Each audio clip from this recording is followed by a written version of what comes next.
This is Sports Radio 100.9 The Mitt, WLUN, Pinconning Bay City, Saginaw, Midland. Michigan sports aren't just a game, they're a way of life. And now we've got a show dedicated to die-hard sports fans like you.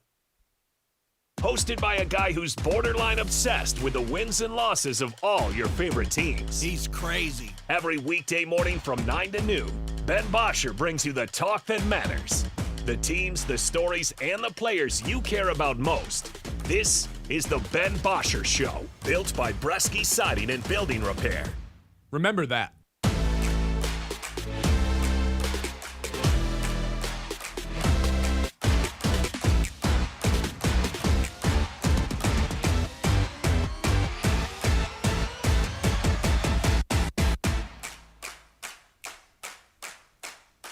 Hello.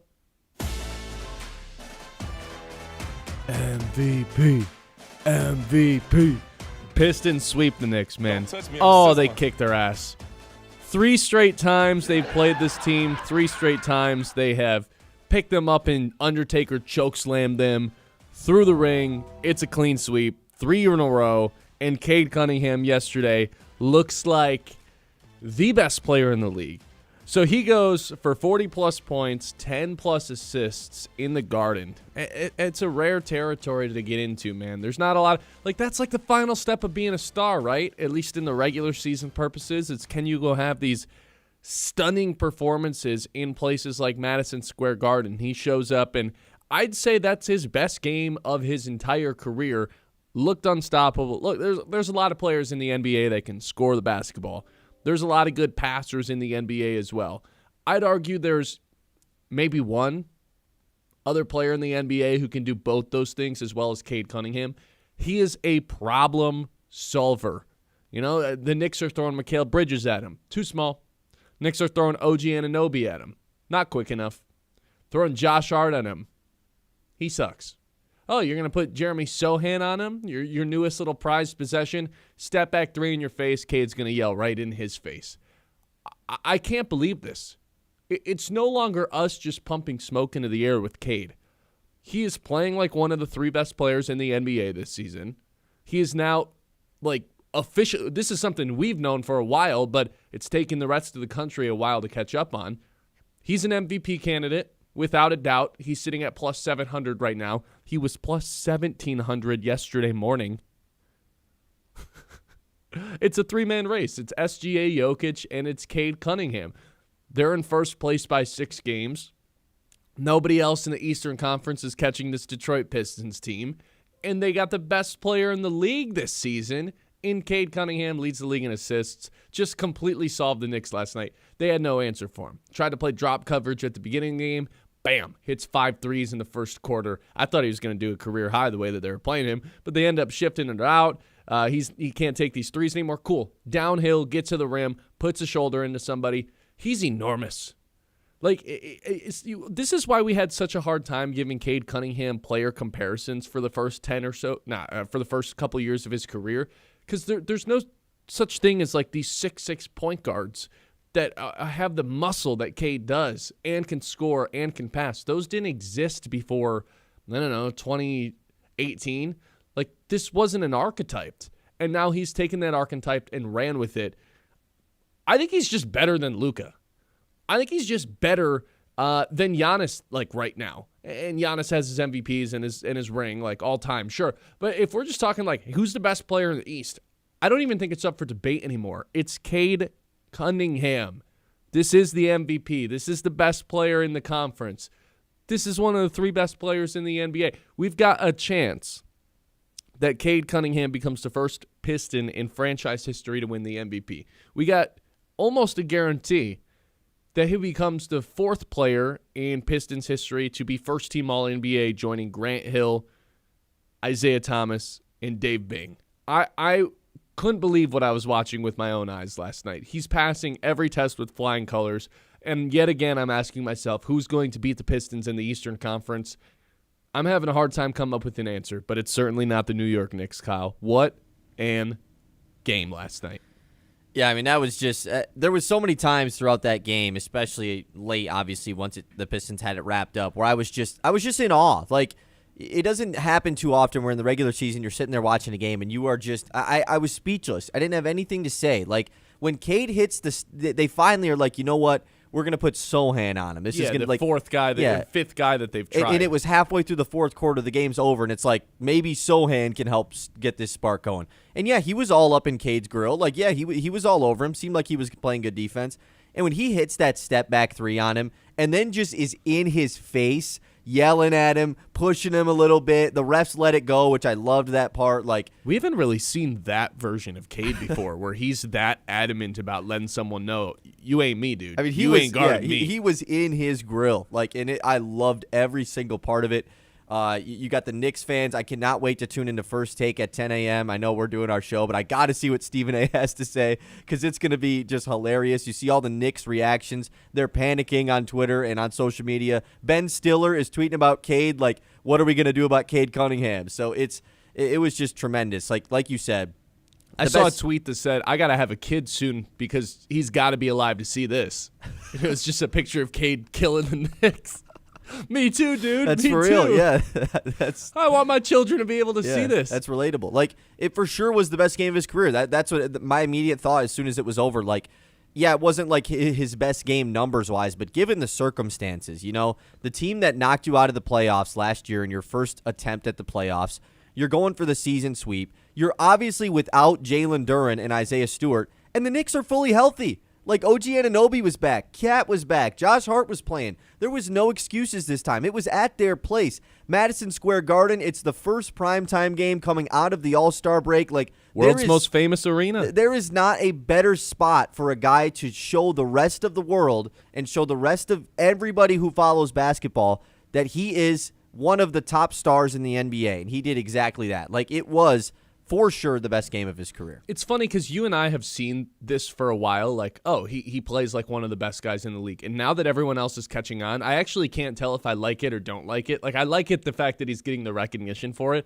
but now everyone knows it, and it's like, wait, I kind of liked it when it was just our little secret that we had one of the best players in the NBA. Just wasn't going to get talked about as much because, well, the Pistons weren't killing everybody the way that, you know, a superstars team you'd expect to, and because it's Detroit. Like, it's just going to be a market that's not put at the top priorities the way that Boston is, or Miami when they're good, or the Lakers, or New York. Like, it's not one of those premier franchises in history, but they are a unique franchise in history because every time they've had success, it's been in the same way. It's with that gritty, in-your-face, bad boys mentality, defense first. Cade fits that description too. 2 blocks and a steal last night, and he's just the GQ magazine piece on him talked about how he's just this bruising player. Yeah, what a day for him. He's got these big, broad shoulders, this 6'6" frame. He looks like a football player, and that was the first time I'd ever heard him like compared to a football player.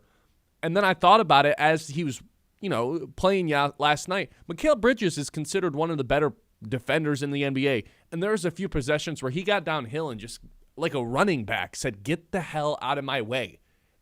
I'm bumping off of you, and you're the one that's going to go flying, and I'm going to finish for an and one." He was way too small. There's not a lot of guys in the NBA that are capable of staying in front of him that are also strong enough to hang out with him. That's what we used to think of Luka. Okay, now we got Luka, but is a lot better of a defender, much more engaged in that end, a way better communicator, way better teammate. I don't think it's crazy to call him one of the 3 best players in the NBA right now. He certainly is this season. That's not even up for debate. Yeah, I mean, it's especially like when you compare the guys that, like, ideally, the Knicks have the guys that would, in theory, be able to slow down Cade. You know, like, OG Anunoby is probably the perfect type of defender to stop Cade. Yes. And then, like you said, you have Mikal Bridges, who almost won a depoy a couple years ago. Like, and Josh Hart. Right, Josh Hart Sohan. is this scrappy guy. Like, Sohan he's pretty quick for being as big as he is out on the perimeter. Like, they have probably the best unit of guys to stop Cade, and yet he has 42 and 13 and was just hitting tough shot after tough shot, getting to the rim. The left-handed poster was awesome.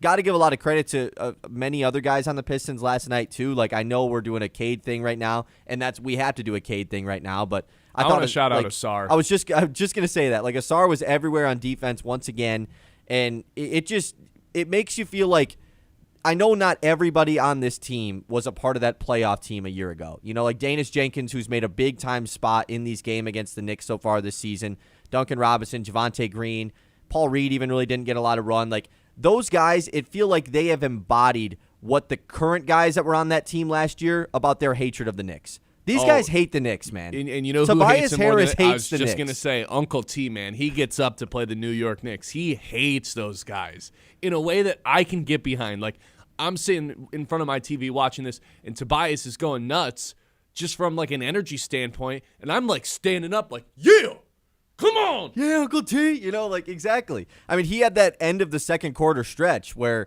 like, it got the Pistons out to that 10-point lead at halftime. Like, boom, just like that. Tobias Harris just had an awesome end. Like, it was stuff like that. He despises Karl Anthony Towns and hates him. I do too. That's the part where I was going to go. Like, loser. The biggest difference between, like, to me, honestly, why I think the Pistons are just a way different matchup with the Knicks this year than last year isn't anything to do with Detroit. It is all to do with Karl Anthony Towns. I mean, that guy was really good in the playoff series last year against the Pistons. Had several games where he was just hitting clutch shot after clutch shot. Remember the crazy deep three he hit in Detroit to basically ice one of those games? He is the Pistons. I mean, I think you and I can get in his head. I think you and I could go out there, log 1 minute, go out there, say something to Karl Anthony Towns, and put a real impact on the game. Like, it is unreal how easy it is to get that guy frustrated and get him out of his groove. It's actually, as a professional basketball player, I can't believe that. Like, Brunson still was great last night. Brunson was hitting a ton of really tough shots. It's not like he was bad. He's not the reason why the Knicks haven't been good against the Pistons this year. He's not the the last game, sure. I would say he was. But, like, I thought Brunson was really good last night. And it didn't matter because Cat is such a zero. He's nothing. You're correct. I do think with Brunson, like, he looks fine on the box score. The level of difficulty it takes him to get shots off and the amount of energy he has to expend to even get shots off against this Pistons team, I think just wears on him by the time the fourth quarter rolls around because of the way that Asar Thompson is just all – I mean, they can't really run the screens, Kyle. They can't run the pick and roll because Asar blows. I was going to say whoever is like the hedge guy on the screen is just like right in Brunson's face. Like and that's Brunson's a really good player and he still manages to get 30 out of it. But like you said, you put that in a playoff series again, like over 7 games or whatever, how many games it would take. Like it's going to wear him down at some point for sure. So it's just to get the season sweep like this. If you ever were going to lose a game on national TV where we weren't going to be that mad about it, we weren't going to be that upset about it, it was this one. And yet that's just not what the Pistons do, man. They're the best team in the league. It's crazy. Well, they've got 4 more nationally televised games coming up. I almost jumped in and was like, well, what about the Thunder? Nope, they've actually passed the Thunder in terms of the best record in the NBA. So it's officially in Detroit. SGA right now is still the favorite to win the MVP.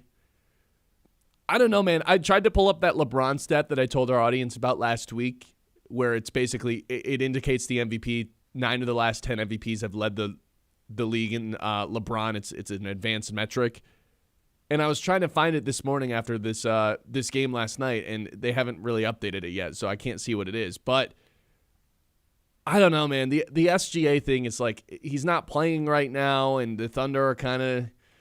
You know, they don't have the best record in the NBA anymore. I think Cade has just as good of an argument to be the MVP rather than SGA. And with Jokic, it's like, okay, if they keep winning and they're the 2 or 3 seed, yeah, there's the possibility of that too. He can't miss another game, though, which he might not. But I think it's just basically a guarantee that he finishes top 3 in MVP this season. And games like last night are the big reasons why he's going to continue to rise that list. The other thing is they don't have a co-star. Like, the Thunder have Chet Holmgren. And I know the Pistons have Jalen Duren, who is an all-star as well. But, I look at the supporting cast that was around Cade Cunningham last night. You got Sir Duncan. You got Tobias Harris.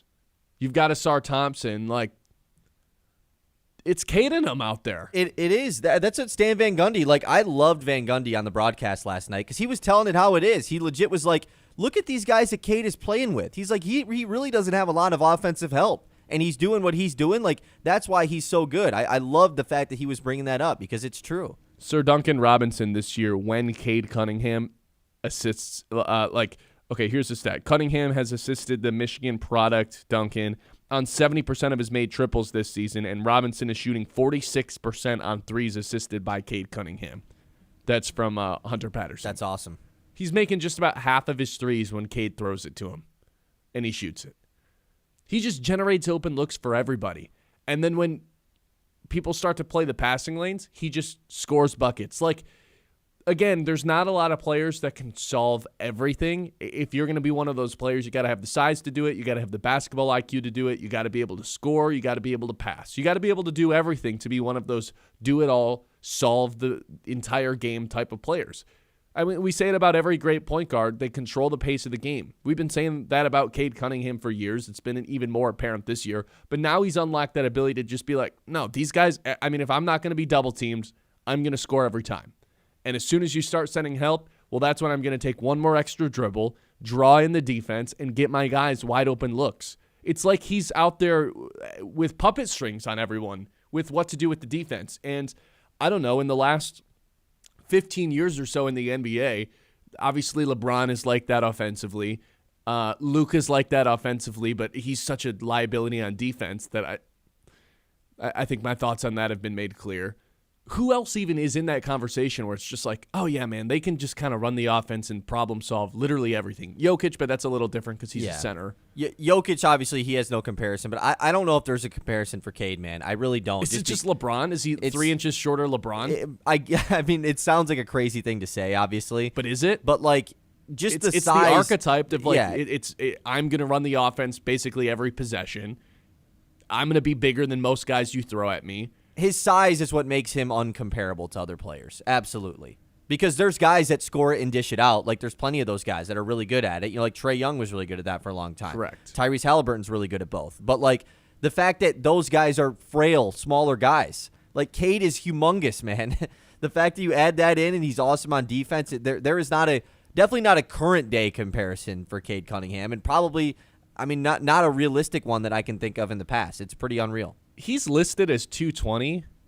I don't think he's 220. No. Well, I mean, I think he's like 230, 240. Like Dwayne in the YouTube chat saying just his growth from his rookie year to now is unreal as far as like his size goes. Yeah, his chest and shoulders. He's humongous now. Yeah. I saw a picture from him the other day when he won the Rising Stars MVP in his second year. That would have been that was his rookie season. That picture, second year. That picture compared to him in the All-Star game, like just last weekend. He's jacked. Unreal difference, man.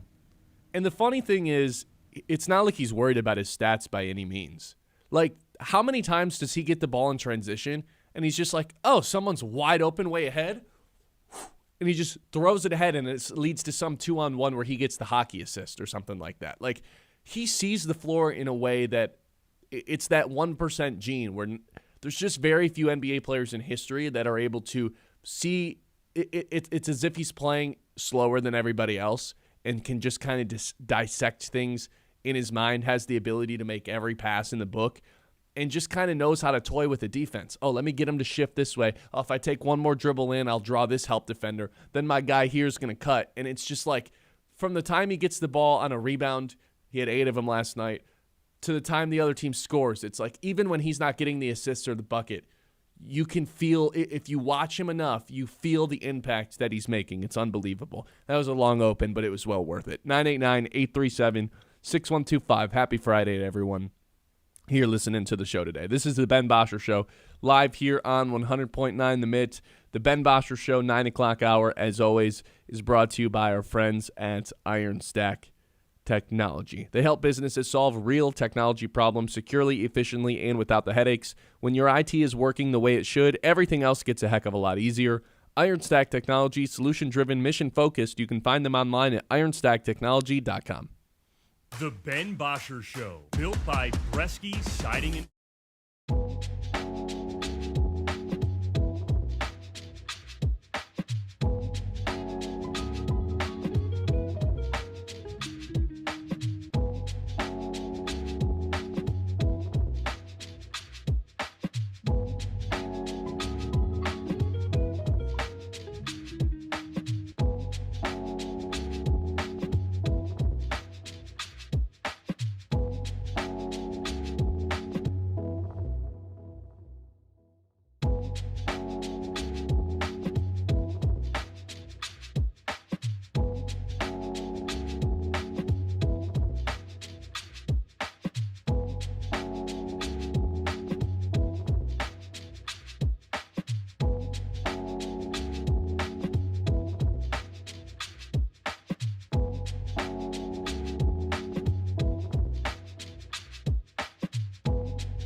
by Bresky Siding and Building Repair on 100.9 The Mitt.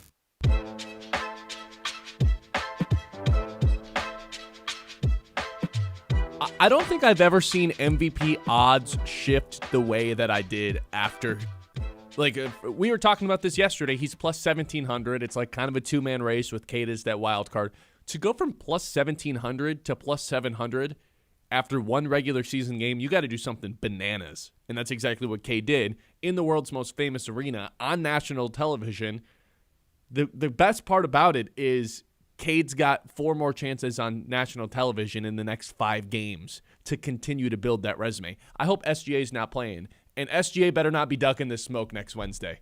The Thunder are in town. Do not duck that smoke. I want him playing, suited up, ready to go for that game. And if SGA sits that one, I legit, there's no way we're calling him the MVP after that game. I mean, right? what if he just hasn't returned yet? Then he shouldn't be the favorite to win the MVP, I guess is what I'm trying to say.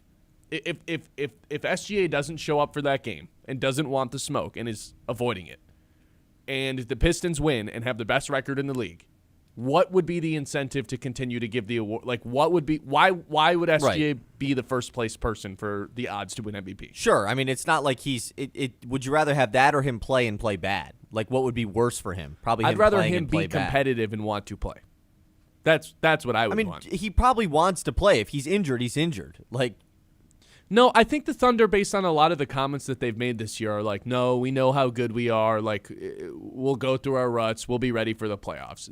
A lot of the comments they've made, it feels like they're kind of coasting through the regular season with their defense is going to be great every day, but they're not that worried about these individual games. It's not as important to them. But that's beyond the point. I've never seen someone's MVP odds shift that way overnight. Yeah, I mean, we were talking about this a while ago, just like when Shea initially got injured, it was like, well, if he can for sure be the third best guy in the league this year, he's going to have a real chance because Shea and Jokic have both dealt with injuries this year. And I think if Jokic stays healthy, like, I still think the award is his.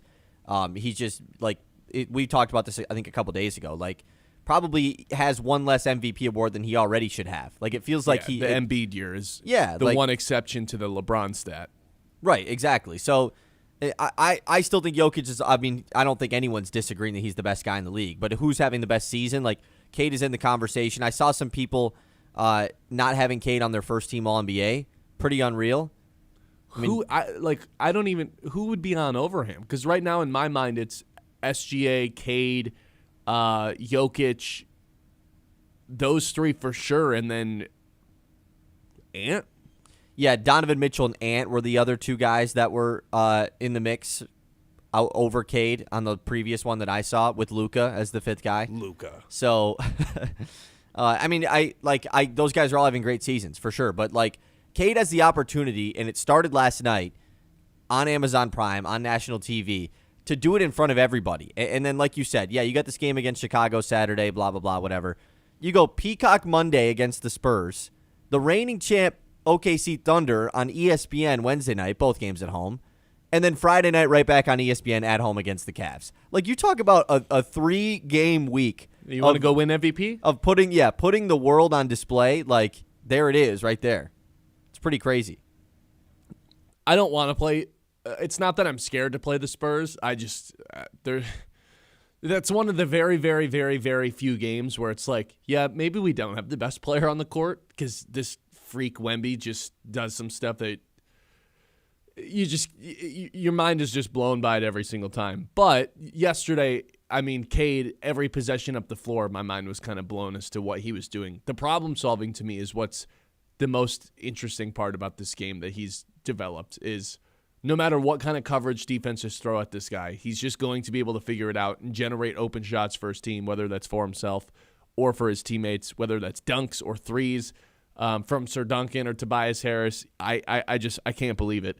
The way that he's problem solving NBA defenses. 989-837-6125. Gary says the way you're describing Cade reminds me of Magic Johnson.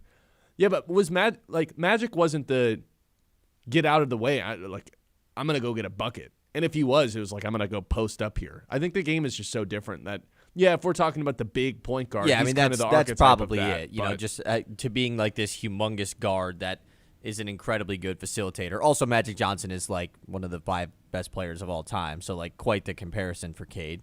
But yeah, I mean they're different players, but like the size point guard thing for sure makes sense. Yeah, except Cade has a little bit more than just like a post up hook shot to score baskets. Jimmy says Grant Hill. That's the best comparison he's got for Cade Cunningham, which isn't terrible. It's like like early Grant Hill, Pistons Grant Hill. Yeah, but for its time, Grant Hill was considered a good passer for this forward spot. But I mean, Cade's leading the league in assists. Grant Hill was never doing anything like that. Right, but from a size like being able to like a point forward, one of the first like true point forwards of his era, Grant Hill was. It makes sense, but yeah, like that's the funniest part. We can throw out all these guys. And none of them are going to be perfect because Cade is just, he's different. There really isn't a comparison for him. It's certainly not Brandon Roy. that was crazy. That Dwayne Wade threw out. That was nuts. Brandon Roy wishes he was Cade Cunningham. Rob from Saginaw says, Cade is the MVP in my eyes with what he's doing on a nightly basis. It's just amazing. SGA is good, but he gets the majority of his points at the free throw line. Do you know how many shots Cade had from the free throw line last night? He was perfect from the line. 3, right? Yeah. 3 for 3. 42 points on 3 free throws, man. And 13 dimes. Unreal. It really is unbelievable stuff from our guy, Cade Cunningham. Now, I certainly would like for him to get to the free throw line more. I think he gets fouled a hell of a lot more than he gets whistled for. Oh, and he was letting the officials know about it. He does most games. He does most games. But, I understand it. You look at his size, the way that he plays, it's a lot of physicality. I would complain the same way he does. I mean, think about what he said over the All-Star weekend. He called in that GQ article as well. He called out some of the guys across the NBA. Said there's some guys in the top 5 to 10 players in the league that are manipulating the game. They're the foul baiting guys. He blatantly, openly said that. I don't know. Not my guy. It's exactly my guy ain't doing that. It's more reason to respect Cade. It's pretty awesome. Ethical Hooper. I love that nickname. I don't know if smooth operator too. That's catching. ESPN posted the smooth operator. Smooth graphic. operator. That's you haven't good. heard that? I've heard it. I didn't know. Remember there was that time they were playing it at the Pistons game. Every time you get a good bucket, they'd play the smooth operator. I like that. It's Deuce was never Deuce is but I think that's a nickname that people actually call him. His boys call him that. Not Mellow Yellow. We're done with Mellow Yellow. That was one of the best Cade moments of the last season. Who was that? Yeah. Beasley tried to call him Mellow Yellow? I think it was Beasley, yeah. We're not doing that. 989-837-6125. Show, as always, is brought to you by Bresky Siding and Building Repair. Protect your home with Bresky Siding and Building Repair.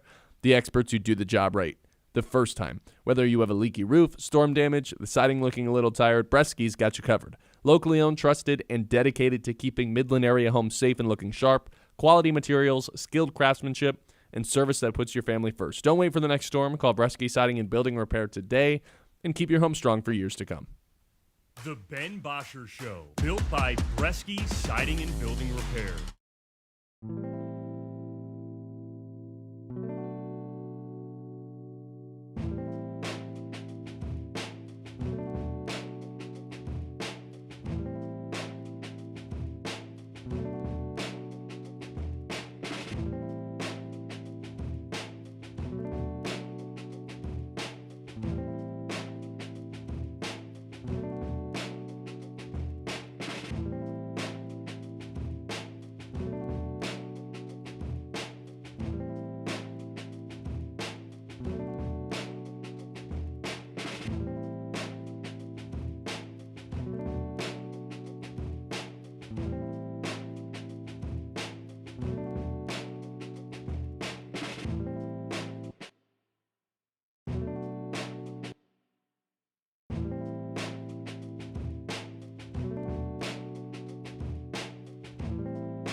Built by Bresky Siding and Building Repair on 100.9 The Mitt.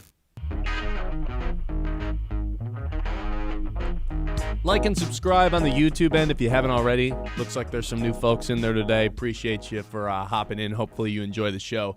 We're live every day at 9 a.m. Let's go to the Mitt message line, 989-837-6125. We got a text that says, the way this team plays when they aren't even at full strength reminds me of the 96-98 Chicago Bulls. Someone always steps up, and the entire team plays hard no matter what, and no matter who's out. They have an elite player to lead the team, and everyone else can lean on them in crunch time. Interesting. Wait, did Cade just get compared to Michael Jordan? Is that what that person just did? I'm fine with it. Jordan. I actually did go out of my way today to look up what Michael Jordan's career high in assists was. I was like, does Cade Cunningham have him in that department? 17. He has 17 one time, which I believe is Cade's career high as well. Yeah, no, that's cool. You're unimpressed. Like Michael Jordan. Well, also, I don't know if you saw this, but Cade last night became the third player in Madison Square Garden history to have 40 and 10, and the last guy to do it was LeBron. First opposing player, right? Or third opposing player? Yeah, sorry. But in the Garden, yeah. Yes. 40 and 10 with assists, and it was Cavs LeBron, too, so 2009, quite some time ago. So, and the other person on that list was Allen Iverson. Oh, two Hall of Famers. That's the category that two MVPs, too. With. Yeah, that's right. Iverson did win an MVP. I don't know. The odds have it at plus 700, but I know you and I believe in this Pistons team more than anybody. And again, do you get what I'm saying when I'm like, we've been on this train since really day one. And when I say day one, I mean you and I watching every single game the year they won 13 games. So now that they're kind of mainstream, it's I'm a little jealous in a way where it's I kind of liked when I was the only guy that thought the Pistons were cool. I would much rather take this. I know. That. But also, I do get it from the fact of now that they are getting mainstream or whatever you want to call it, just people are following them. It means that the criticism is coming. Sure. You know how the cycle works in the NBA. Once you get good, as soon as you do anything that isn't winning the championship, all of a sudden, people start hating on you. It happened with Anthony Edwards and the Timberwolves. It's happening with the Thunder, and they literally won the title last year. Well, it happens. It's the cycle of following the NBA. And we've been saying all season that they're in the honeymoon phase where they can do no wrong, and they literally can do no wrong at any point this season. They just continue to win games, but. As to what I was saying, you and I believe in this team. I know they've got an incredibly difficult schedule coming up, and they won't have Isaiah Stewart to help them out against the Spurs and the Thunder and the Cavs all in the next week. But if they can stay hot and Cade continues to play the way that he's doing it, plus 700 almost still feels like pretty good value. 7-1 still feels like it's pretty good value. And there's a world where your boy over here got it at plus 2,500 a month ago. Really? I got a couple buddies who did it preseason at plus 6,000. That's pretty crazy. I didn't even have the balls to do that. Yeah, I didn't either. I've got a Victor Wembanyama bet, but that one's just rotting away because the game's played. He'll get one eventually. But, yeah, I think that's the number one person, though, that, I don't know. I look around the Eastern Conference, and it really does feel like Jason Tatum's coming back. There's actually lines out on some generic sports books about what his first basket will be when he comes back. So, I don't think those are out if he's not coming back at some point this season.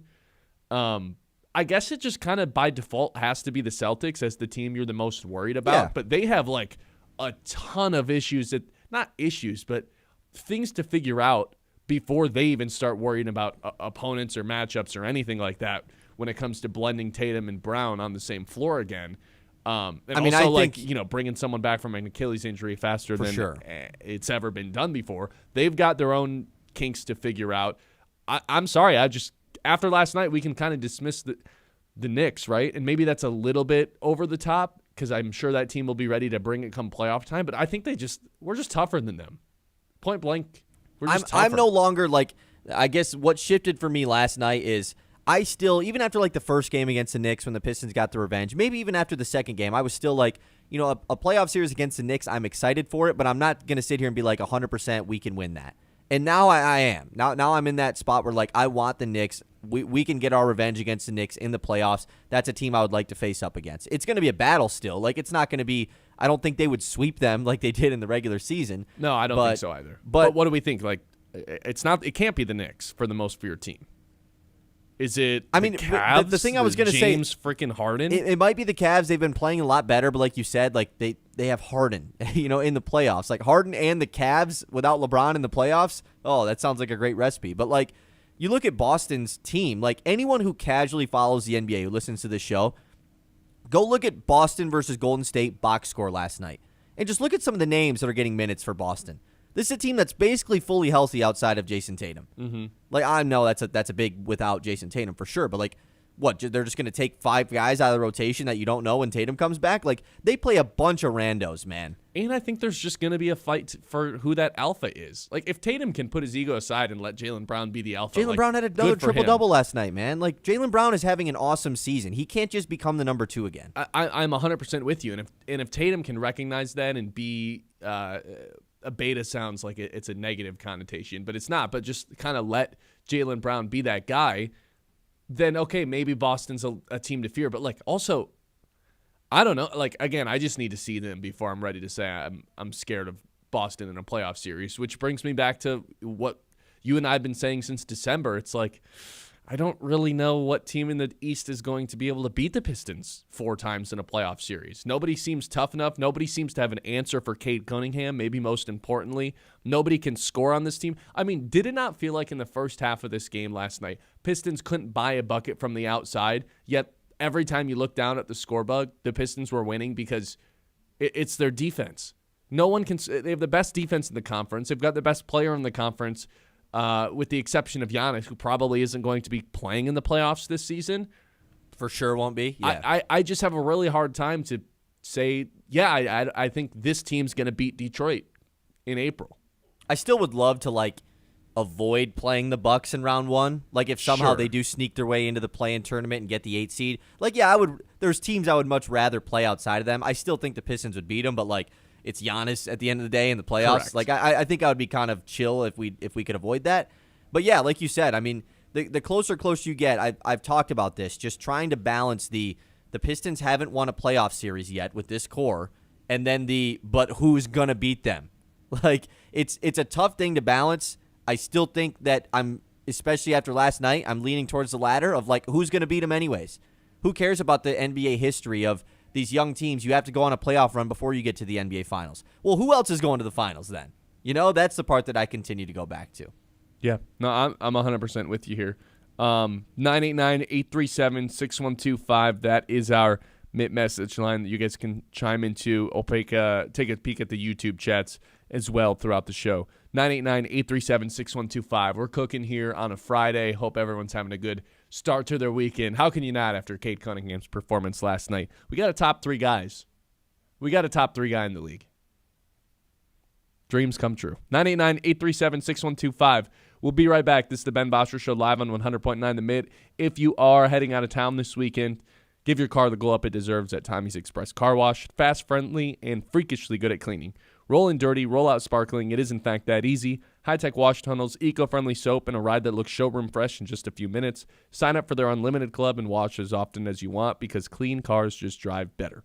No appointments, no nonsense. Just quick, clean, and kind of addictive. Tommy's Express Car Wash because your car called and it's begging for this.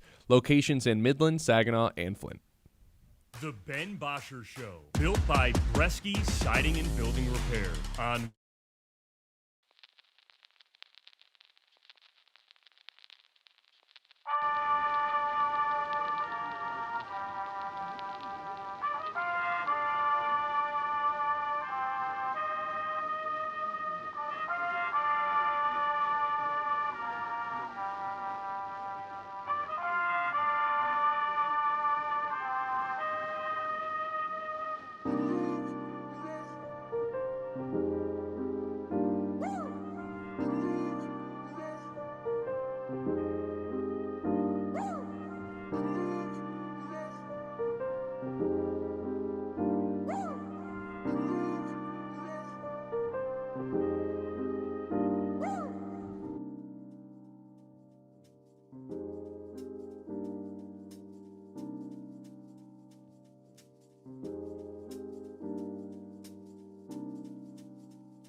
by Bresky Siding and Building Repair on 100.9 The Myth.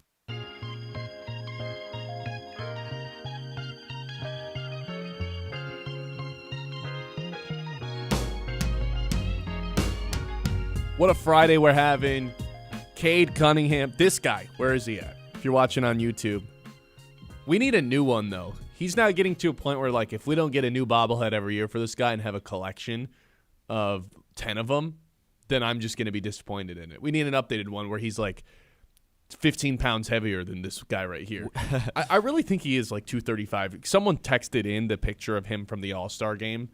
From the Rising Stars game, his rookie season. Yeah, that's what I'm saying. It's dude. insane. He's got to be 15, 20 pounds heavier than he was. We need to get a bobblehead of him in Jeremy Sohan's face. Like we need that. We need them both on a bobblehead. I've never seen that out of him. So good. And then you have the picture of Danis after he caught an alley-oop from Cade, just going ballistic. Those are back-to-back plays, too. Back-to-back plays. Like, it was so good. Iron Eagle was just laughing. Like, while D. Wade is trying to break down the play, Iron Eagle's just laughing. Like, it was so good. The Knicks certainly have a Pistons problem. They've broken them mentally. I think a lot of times when you're a veteran team, you start to get complacent in the essence of, well, we're just good enough to be able to win. And I think New York got so much smoke blown up their butts the last couple of years where, and even like this offseason going into the year where, oh, they're the team to beat. Oh, look at this. And the Pistons have just been like, F that narrative. We are taking it to these guys every time. And I think it has broken this New York Knicks team. The first time it's like, okay, revenge. Pistons brought it. The Knicks didn't. Second time, you didn't really have an excuse. You got your asses kicked in by 38 points. Third time, you got to be able to win this game on your home floor, and Cade Cunningham just decimates them in every way, every type of coverage they throw at him, every different defender that they throw at him. He just had an answer for 42 points, 13 assists. We got Chris in the YouTube chat saying they should have traded for Michael Porter Jr. Still, he's going to zag. And continue to say that because they'd be the favorites to win the title if so. I agree with you. I wish Michael Porter Jr. was on this team too, but the fact that he didn't get traded anywhere makes me feel like New York or the Brooklyn was their asking price was just way too high. Probably just cool with moving him in the offseason too when it's a lot easier to move a contract Correct. As big as his. A respectable zag from Chris. Like For sure. You know, I would have loved to have Michael Porter Jr. on this team too, but because I think he's right. Like him and Duncan out there together, sure, it probably is just the best lineup in the NBA. And I hope this isn't something we look back on, you know, once the playoffs are over. Like, man, if Porter was here, they could have done this or that or whatever. But can you regret not doing it if the Nets just didn't move him? Right, exactly. It's not like he got traded to a contender elsewhere. Yeah, it just seems like the Nets probably were willing to move him in the offseason, which makes a lot of sense because he's making a ton of money. But and I also just will continue to say, like, it's a cliche thing, but last night is another example of, like, not breaking up something that's working, man. Like, this core, they clearly just have something different about them. And Jaden Ivey was the one guy that was on the outside looking in, clearly wasn't, you know, a part of this group that has grown over the last year because he was just not playing, and it's unfortunate, but he was the one guy that gets traded away, you know, and I think that's fair because these guys clearly just have something special going on, and I'm a fan of not breaking it up because clearly they didn't need to, especially based off last night. If Cade Cunningham made one statement to the NBA last night in the world's most famous arena on Amazon Prime, I think it's that I am the MVP of this season. And he's still in third in terms of the odds with Jokic and SGA, but I think the statement he made was, I have arrived. You know, I was picked number 1 overall for a reason. I got drafted. This is maybe the most impressive part of Cade's career. The situation he got drafted into and what he had to deal with the injuries, what he had to deal with that moron coach Monty Williams, what he had to deal with the moron GM and Troy Weaver, and then for them to still accomplish what they're doing now, where he had every opportunity to complain and not want to be here. It was a trash organization. Now look where they are. It's because he never doubted where he was. He kept his head down and kept working, gained 15, 20 pounds of muscle, continued working on his game, and he's reaping the benefits of it now. I think the statement he made last night was, I'm the MVP of this league this season. Yeah, I think so too. I'm no longer a rising star. Sorry, I cut you off. No, but he's got way more opportunities to continue doing that, over the next week. Like, that's the best part about this Pistons schedule. You can look at it one of two ways and be like, oh, man, like, this is a tough stretch for the Pistons, and it's tough that they're going to have no Isaiah Stewart for it. Jalen Duren doesn't get to play against the Knicks coming out of the break. Like, man, that this could be bad. Or you could look at it the opposite way. What an opportunity for the Pistons to continue to show, because they've been showing it all year, that they are the best team in the East. They might be the best damn team in the league, and they might have the best player in the league this season.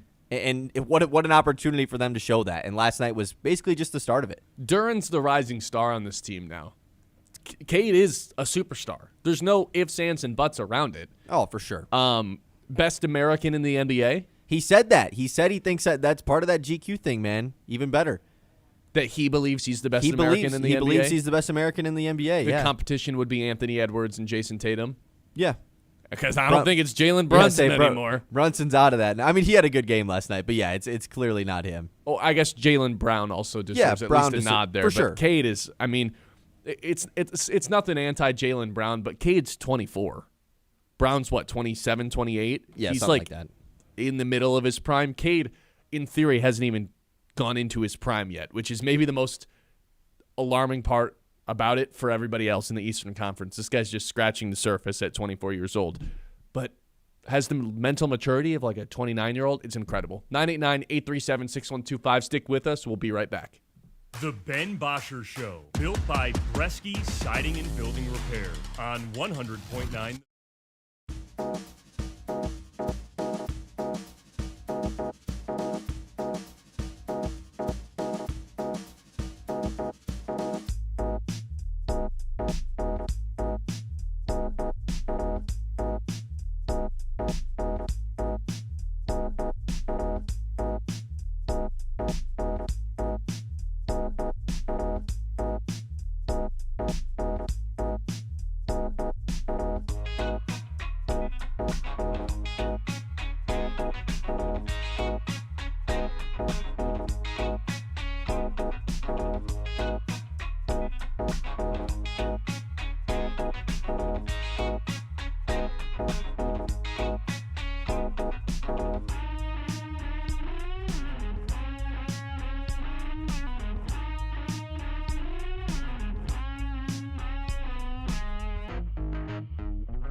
From the Blazy Electric Studios, this is Sports Radio 100.9 The Mitt, WLUN, Pinconning Bay City, Saginaw, Midland.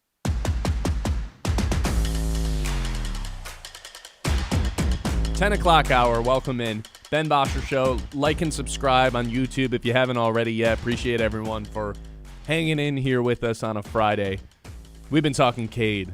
We've been talking Pistons. I love it. They're dominant. Everyone they play, they're just kicking butt. But that's not anything that you guys don't already know. I think this is where I'm at. I think if we're asking ourselves, how far can we take this thing? What's the most egregious Cade Cunningham statement we can do? Stop me when it gets too crazy, okay? I'm gonna just progressively say crazier and crazier things. Oh, man. Don't start with something crazy then. Okay. He's the best player in the East.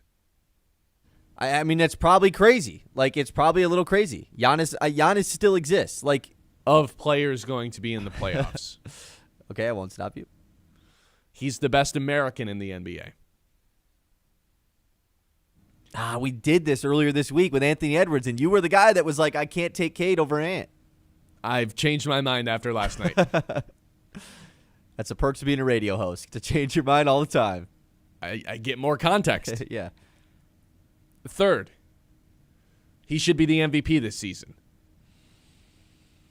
I'm still giving the MVP to Jokic. If he plays enough games, I'm still giving it to Jokic. So I'll stop you there. I basically stopped you at everything. But no, what's fourth? He's going to win Finals MVP. I don't know, how crazy can we really get here? I don't know. Yeah. I know what the fourth is. His only historical comparison is LeBron James, the way that he plays. That one needs a little bit of context, just because, like, not saying like he has the career that those guys have, you know, but like as far as a game comparison, a player comparison, manipulate the defense. I'm too big I'm going to solve all of your problems no matter what type of coverage you throw at me. Can score from all three levels. One of the best passers in the NBA. The guy that I think of when I hear all those things is LeBron. Not quite 250 like LeBron. You know, like LeBron, of course, is the most physically taxing player probably ever to drive towards a basket in basketball. But, yeah, just from the ability to score and pass at that frame and size like Cade does, it's very uncomparable. Certainly not Brandon Roy, and there's nobody in the NBA right now that you could compare him to. You said that you were waiting for 10 o'clock to see what Stephen A. had to say about this Pistons team. What's going on up there? Well, he didn't even watch it last night because the headline I see on the bottom ticker is Stephen A. attends LSU Ole Miss game last night, women's college basketball. What? Didn't even watch the Knicks game, so that's great. I can't wow. Wait. Now I'm really curious as to what he's saying. You had Rick Pitino sitting courtside last night to watch Danis Jenkins. You had Ben Stiller freaking out. You had all these celebrities there. Spike Lee, of course, as always. Like, what was up with the Fat Joe push last night on the broadcast? They were like, "Oh, Fat Joe's here." I was like, "Who cares? Literally, who cares?" Not a Fat Joe guy, huh? I guess he's just like New Yorker, but like I know All the Way Up, and that's the only Fat Joe song I think I know. And they played it 6 times as an outro or rejoiner music with the broadcast last night. Good. Fat Joe got to see Cade Cunningham completely steal everything away from the New York Like Knicks. a Cholo, isn't that Fat Joe? I've never heard that song, I don't think. Oh, okay. He's a stud, man. Cade's a stud. I look at this Knicks team, and they were picked preseason to win the Eastern Conference. It seems ridiculous after a game like last night where, in theory, they have all these guys to throw at Cade. They've got Josh Hart. They've got Mikal Bridges. They've got OG Anunoby. They tried Jeremy Sohan. None of those guys had any sort of answer for Cade Cunningham last night. They tried drop coverage. They tried double teams. They tried blitzing him off the screens. Nothing worked against Cade. If you want to send help in double teams and hedge the screens, he will just dice you up with his passing. He's got the number one plus-minus in the Eastern Conference. He is a problem solver. And there's a lot of great players in the NBA. I think that's kind of the last tier you can get yourself into, is being the ultimate problem solver, to where it doesn't really matter what the other team's game plan is. You're going to be able to figure out a way to overcome it. There's a lot of great scorers. There's a lot of great passers. Being that S-tier problem solver is probably about as good as grace as I think I can hand out to somebody. I think he's now entered that, where it's like, there's just no answer. We can throw a bunch of different guys at him. It just doesn't matter. Luka got that when he went to the finals that in 23, that would have been. LeBron had that for so long in his career too. There are not a lot of guys that just can overcome so much, overcome all these different types of defenses, no matter who his teammates are. And we're seeing Cade Cunningham do that. He's no longer breaking out. He is a superstar in this league. Yeah, and it makes you wonder, like, because Van Gundy said this towards the end of the game, like, why are they not just sending a double at Cade at half court? Like, and I obviously your immediate answer is your immediate answer is, well, he's just an unselfish player. He's going to be willing to give up the basketball, but like, still, I would have just done it. Like, then it would have just been. I mean, the Pistons would have been playing 4-on-3 because if he would have sensed a double team at half court, he would have just found an open guy and boom. The Pistons would have got 4-on-3 for 5 seconds. Right. And I guess the Knicks' thoughts were probably, hey, we do have so many different guys. We think we can throw at Cade. Let's just continue to do that. And literally none of them worked. They have the options. Like, we talked about that. They have definitely guys that you would feel confident in to stop a guy like Cade, and yet none of them could. It was just awesome. I texted this to you and a couple other people within, 3 minutes of the game starting. It's like, he's going to break his threes record in a single game if they keep playing this way. And then the Knicks changed it up. We're like, oh, my God, we can't go under on these screens anymore. Yeah, no duh. He's only a 33% three-point shooter. But if you're just going to keep going under, he's going to keep taking them, and he's going to start heating up at some point.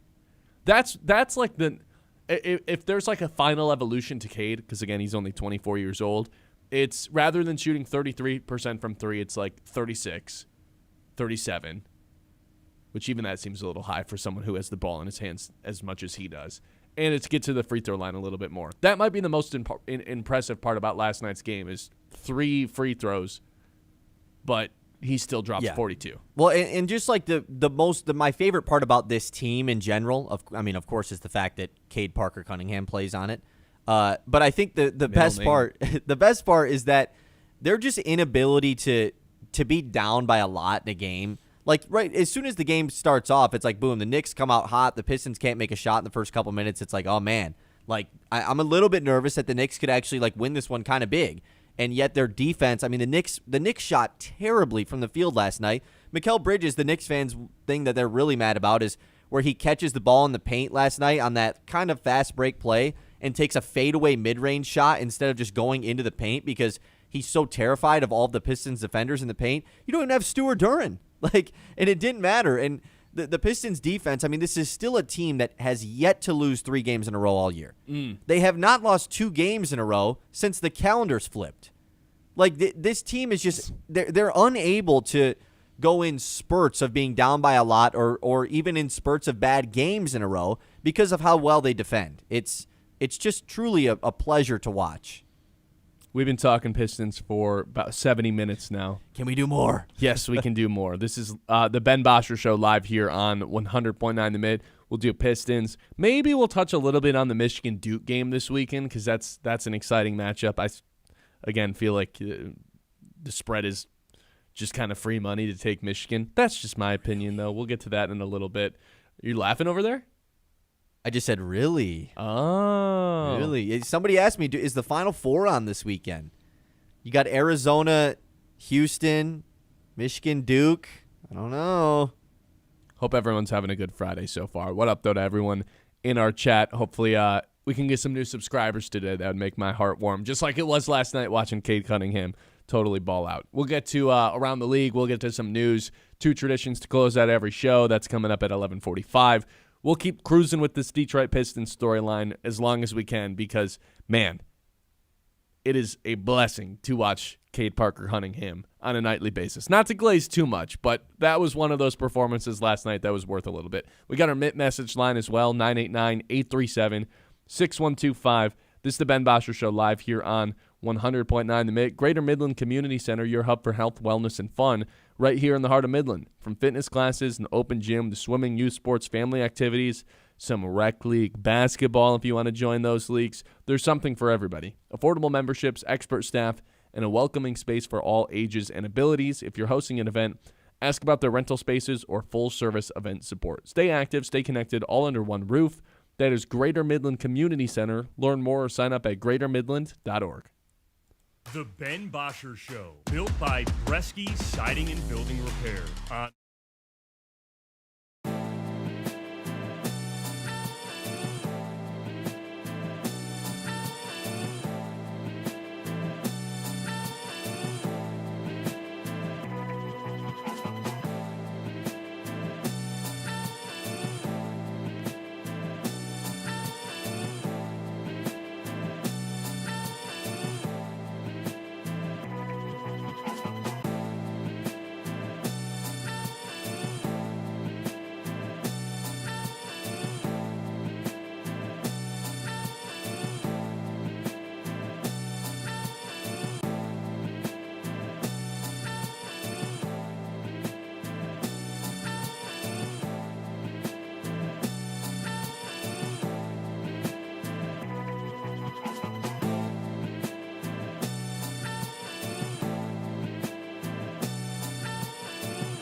Bresky Siding and Building Repair on 100.9 The Mitt.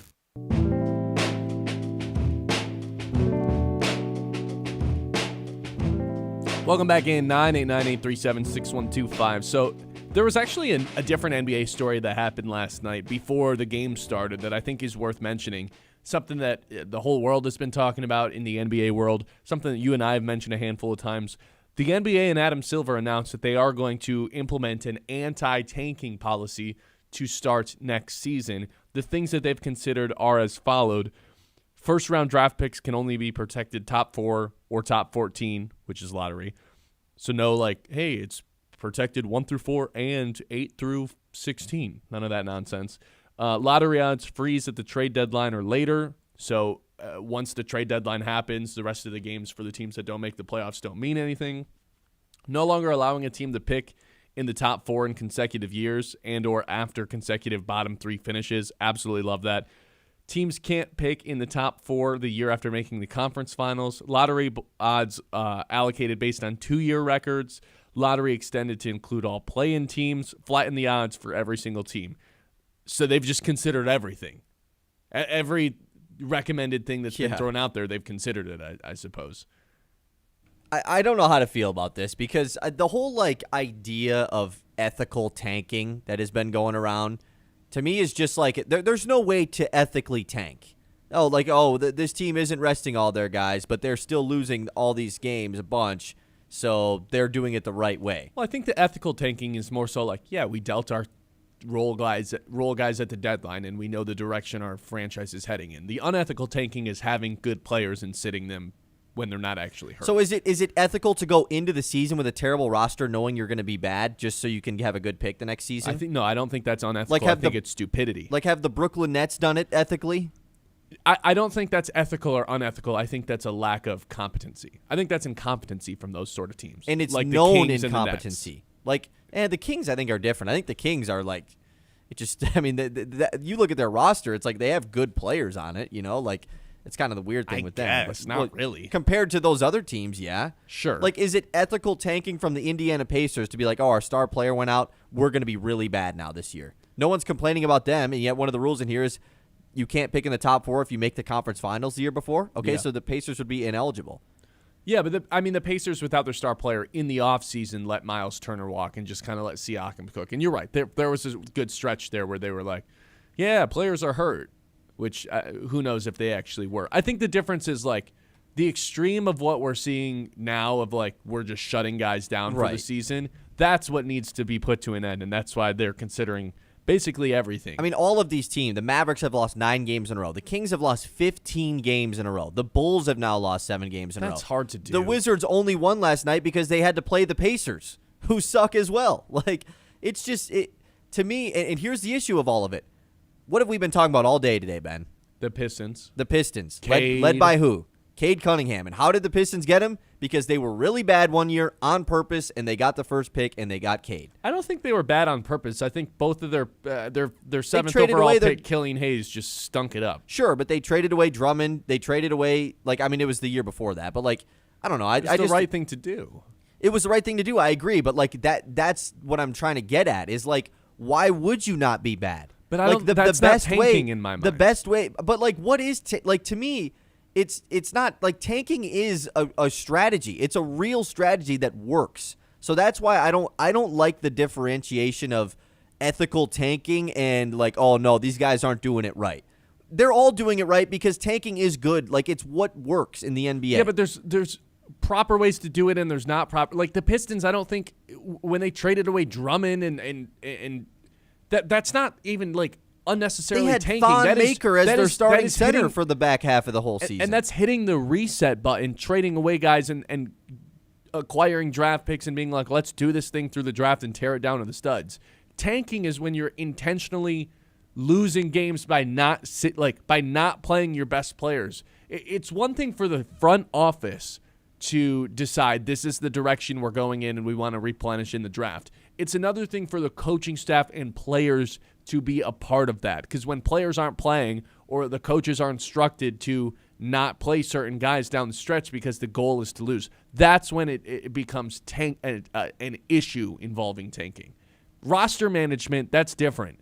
But when the players and coaches are being affected by it, that's when you lose the competitive balance of the league. So I'm glad they're considering everything. I don't love the 2-year records, like over 2 years. That's how the odds are based. I don't really understand the purpose of that. But I get freezing the lottery odds after the deadline. That makes perfect sense to me. I get flattening lottery odds for all teams. Then we're just going to have teams tank at the beginning of the season instead of halfway through.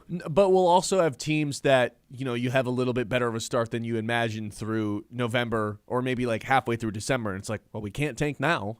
We got a shot at this thing. I just think it has to be something like extremely serious.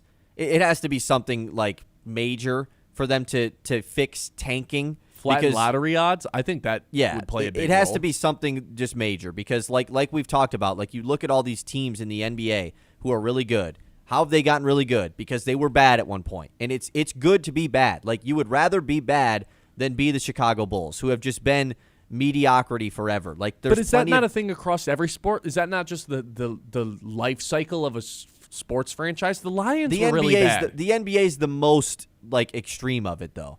One player at the top at the top of the draft can change your trajectory of a franchise, and that is the precise thing that happened to the Pistons. And that can't happen in the NFL when you take your quarterback or you take your defensive the NFL edge is player so different on a year-to-year basis. Hutchinson. I mean, it's so different on a year-to-year basis. Like the Lions became good because they hit everywhere in the draft. Like it wasn't just because, and like obviously if the quarterback position, if you draft a really good quarterback in the NFL, sure, but like there's a reason there's not a lottery in the NFL. Because teams don't tank. Like it's not – tanking doesn't exist in the NFL. Teams are just really bad. Like the New York Jets weren't tanking. They didn't get an interception all year. You don't do that on purpose. Like you're just really bad. Whereas in the NBA, like the Minnesota Timberwolves are really good. They're led by Anthony Edwards. The Pistons have now become really good. They're led by Cade Cunningham. These teams stunk the year before they got those guys in the draft. It works to tank. And so they need to make it not work. Like that's how you fix tanking. Make it so that it's not a strategy, because right now it's a super effective strategy for the bad teams. But I think we're just like disagreeing on the actual concept of what tanking is. I think you are allowed as a GM of a team to run your team through that. Like it's a natural life cycle of a team. Hey, we've got some older guys. We don't think we can win this year. Let's trade them away, collect draft capital, tear this thing down to the studs, and rebuild in the draft. That is one thing to sell at the deadline.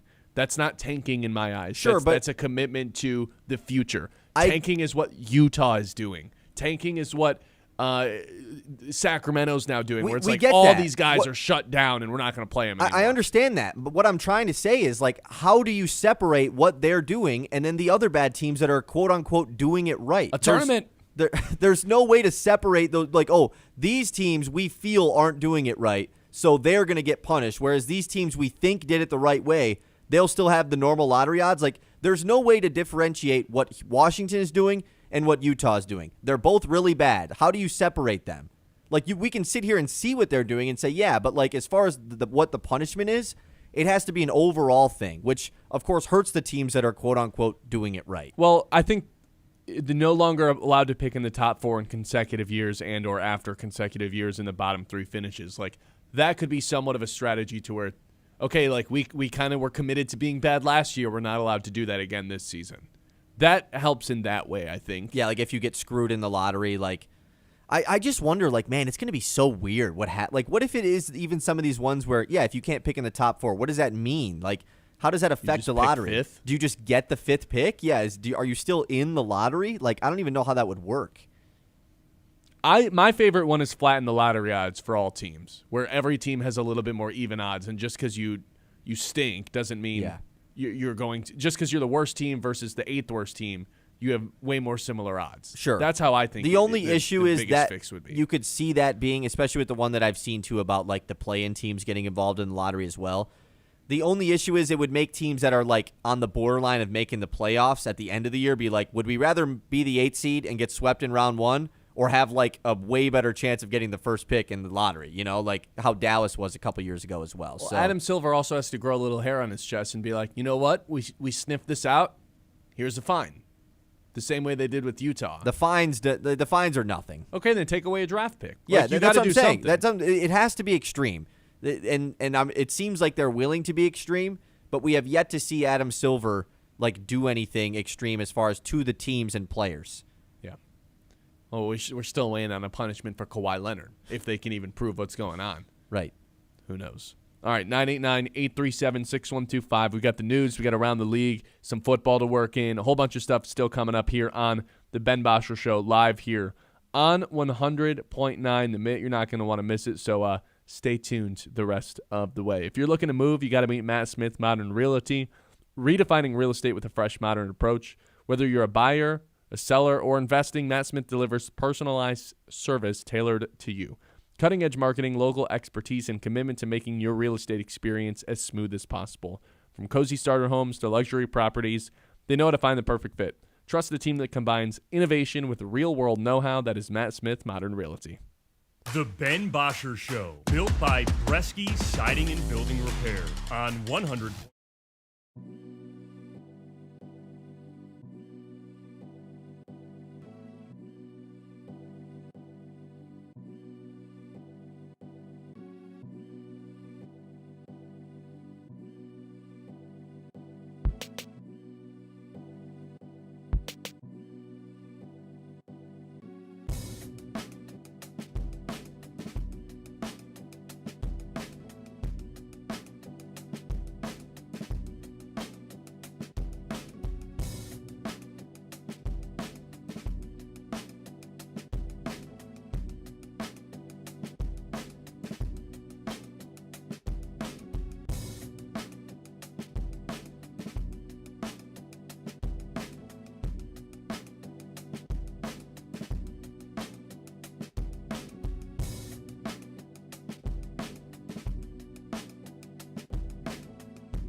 Bresky Siding and Building Repair on 100.9 The Mitt.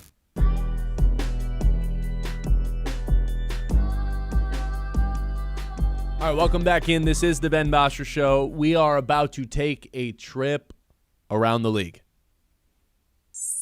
It's time to zoom out and go around the league. It's Friday. You know what that means, Kyle. Quarterback rankings. Oh, are we still doing these in February? Yes, we are. We're going to do it a little different today. I pulled up the Ringers quarterback rankings by Steven Ruiz. That's updated yesterday, actually. I'm going to say the quarterback. You tell me whether or not they're higher or lower. Or they should be higher or lower or in the right spot. Deal? Sure. The number one quarterback listed in the Ringers quarterback rankings is none other than Patrick Mahomes with a 96.8 grade. There's a lot of buzz that Josh Allen needs to be that top guy, but after he failed in the playoffs once again, I think that narrative is officially dead.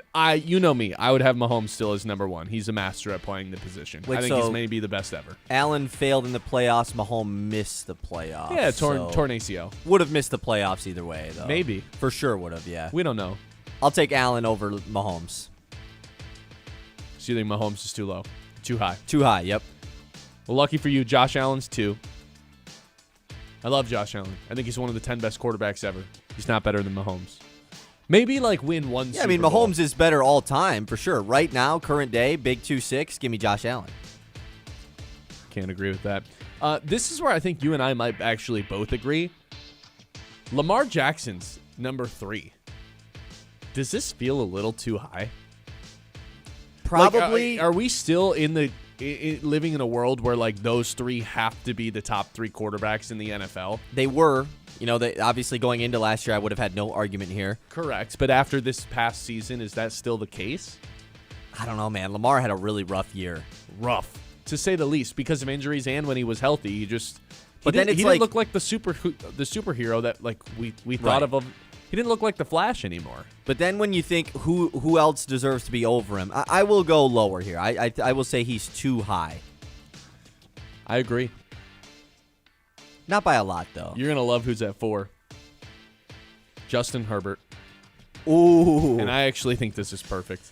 I do think the world of Herbert, and Me too. I know there was the whole there's the whole narrative of if all these hypotheticals. He was so damn good last season with no offensive line that I feel way better about him now than I ever have.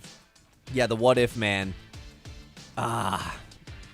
Four's high. It definitely is high, but I don't know if it's too high. I think it's perfect. I think there's just a big-time conversation to be had about that next tier of quarterbacks outside of the top tier this season, and it's difficult to go with. Sure, I'll say it's perfect. Matthew Stafford listed at number 5, which means one person who's typically in the top 4 is now outside of the top 5. I think this is the right spot for Stafford, though. He just plays at the highest level of the quarterback position on a week-to-week basis. Yeah, I think that's fine. I'm going to say he's too low. I think he's coming off of the MVP. Was awesome in that playoff game against Seattle. I know that it wasn't enough and they lost or anything. They certainly didn't lose the game because of him. I think he's too low. I think he should be higher. You think he should be ahead of Herbert? I think so. I think he should be number 3 right now. And then ahead of Lamar as well. Yeah, and then after this year, going into this season, he's obviously, of course, still getting older. But coming off the MVP, he's got to be in that top group. How about Drake May at number 6? Is this too high or too low? Or is this the right spot for the young buck? This is probably just about right, because for a while we were going to put Drake May too high. He would have been in too high of groups already as a year 2 QB. And then, obviously, the heavy reaction to his playoff performances are going to be, well, he's overrated. He's not even a top 10 quarterback. This probably feels just about right. Maybe it's a spot or two too high. But, yeah, it's probably right in the right group. I think it's the right spot. I don't think he's better than any of the guys ahead of him. Herbert. I think there's one guy. I think there's one guy he might be better than, and that, honestly, is Lamar. See, I think there's one guy that I think we haven't said that's for sure better than him. Well, the next person on this list is Dak Prescott. Is that who you were thinking of? What? Dak Prescott, number 7. That's what I was thinking about. Man, this sucks. Why do they have to do this? Because I'm supposed to be the Dak guy. Like, I'm always the guy that is back Dak Prescott, and this is way too high, man. I mean, what are we doing here? I love Dak, and it's just too high. He's not 7. No, he's not. Lamar, by the way, I would still have over Drake May. That's where I would draw the line for Lamar. What about Joe Burrow finally checking in at number 8? That's the guy who I would still say, the guy we haven't said is for sure still better than Drake May. I'm out on that take. Yeah, I mean, I know you are. I think everyone knows that one. I still think Burrow is like probably the best pure passer of the quarterback in the NFL. He's just such a good pocket passer. Stafford? I think it's those two guys, man. I mean, obviously Mahomes. Mahomes? Yeah, for sure. But Mahomes is more about just everything he can do on top of it all, you know? So Burrow can't stay healthy. Obviously, that's his number one negative, and it might be his only negative. But he sure as hell can't stay healthy, and it sucks. We are in the off years, though. You know, Burrow's been a pretty consistent, like Dak was for a while, of the hurt one year, fully healthy, great the next year. So maybe that means big Burrow year coming this season. This is where I start to really disagree with the list. Number 9, a guy I don't even think is the best quarterback in his own division, Jordan Love. This is just one I'll never really understand it with. The description is a young franchise quarterback caught between doing too much and not enough. Are we sure this is a franchise quarterback, or did they just keep him behind Aaron Rodgers for 3 years and then give him a ton of money and we just never second-guessed it? I've never once watched Jordan Love and be like, damn, this is the reason the Packers are winning games. Not once. They win in spite of him. I think Love is fine. Like, I think he is a fine quarterback. I don't think he's bad by any means. I don't either, but I don't think he's a top 10 guy. He certainly is not a top 10 quarterback. There's a guy who just won the Super Bowl. I'm taking over Jordan Love. I'm absolutely taking Jared Goff over Jordan Love. What, you wouldn't take Darnold over Love? I guess I've never thought. Whoever's making less money, the guy I'd probably peaked just take. in the playoffs. Didn't make a single mistake. Like, talk about doing it at the highest level. Yeah, I'd probably take Sam. I think it just depends who the coach is, how much money they're making. Don't care about any of it. Darnold over Love. So, yeah, too high. Trevor Lawrence I have at 10. This honestly might be too low. I was just going to say, it feels right, but I mean, when you think about some of the names we've just said, like, are you taking Trevor over Dak? Are you taking Trevor over Love? Yes. Yes, Trevor over and Love, Dak, no over Dak. Yeah, I think this is probably just right for Lawrence. Like, he's finally gotten to that. I don't want to, like, overreact to the back half of this season for him, you know? Because he didn't really do anything in the postseason that, like, they could have won that game, and they did not. Or, like, Buffalo. He didn't do anything for the first 4 years of his career, too. Correct. You know, so I don't want to overreact too hard. I think right at the end of the bottom 10 or top 10 is pretty good. Number 11, I have Caleb Williams. I think this is too low. I would have him ahead of Trevor Lawrence. I'd have him ahead of Jordan Love. And what has Caleb Williams done to be over Jared Goff? I wouldn't have him ahead of Jared Goff. Right, but I'm just asking that question blatantly. Like, well, Goff is number 12. I think Goff is a top 10 quarterback. Like, I still think he's the best quarterback in the division. I do too. I think he's better. I think he should just be ahead of Jordan Love, and I think the difference between Goff and Burrow is really not that crazy. Yeah, I think Dak and Goff is a pretty good conversation. Yep. But yeah, Goff is still over Williams for me. Can that change this year? For sure. But, like, I just don't think Caleb has done enough to be like, oh, yeah, he's absolutely top 10 better than Goff. No way. C.J. Stroud is still listed at 13. I think this actually might be too high. Way too high? Yeah. Like, we're still just, like, reminiscing and what's romanticizing that rookie season that he had. Right. He truly has not been, like, even a good quarterback since that year, which he was awesome as a rookie. So, like, you do have to take that into consideration, sure. 13 is way too high. Like, the fact that Darnold is not over him is crazy. Yeah, Darnold checks in at 14. The description is the NFL's most talented system quarterback, which is a pretty accurate Just what a backhanded compliment, you know? I don't think being a system quarterback is a bad thing, though. I don't either, but it definitely it has, like, a stigma to it, though. And I do think Goff has got himself out of that conversation, not because he does stuff outside of structure, but because he's also just as much a coach and like a constructor of the offense. Still think Whereas he is, I don't think Darnold is like doing all the checks that Goff does at the line of scrimmage, the way that Brady did in a big time way. And potentially Goff doing it in a year where the offensive line sucked so bad probably takes him out of the system QB, very similar to like how Brock Purdy last year was so good with the 49ers being bad. How the hell have we not got to Brock Purdy yet? Right, that's what I was going to say. Brock Purdy's better than Sam Darnold. Brock Purdy's better than like the last 5 names Stroud. we've said. Yeah. there's an argument Brock Purdy's better than Goff. The next person after Darnold is Jalen Hurts. Isn't Brock Purdy around?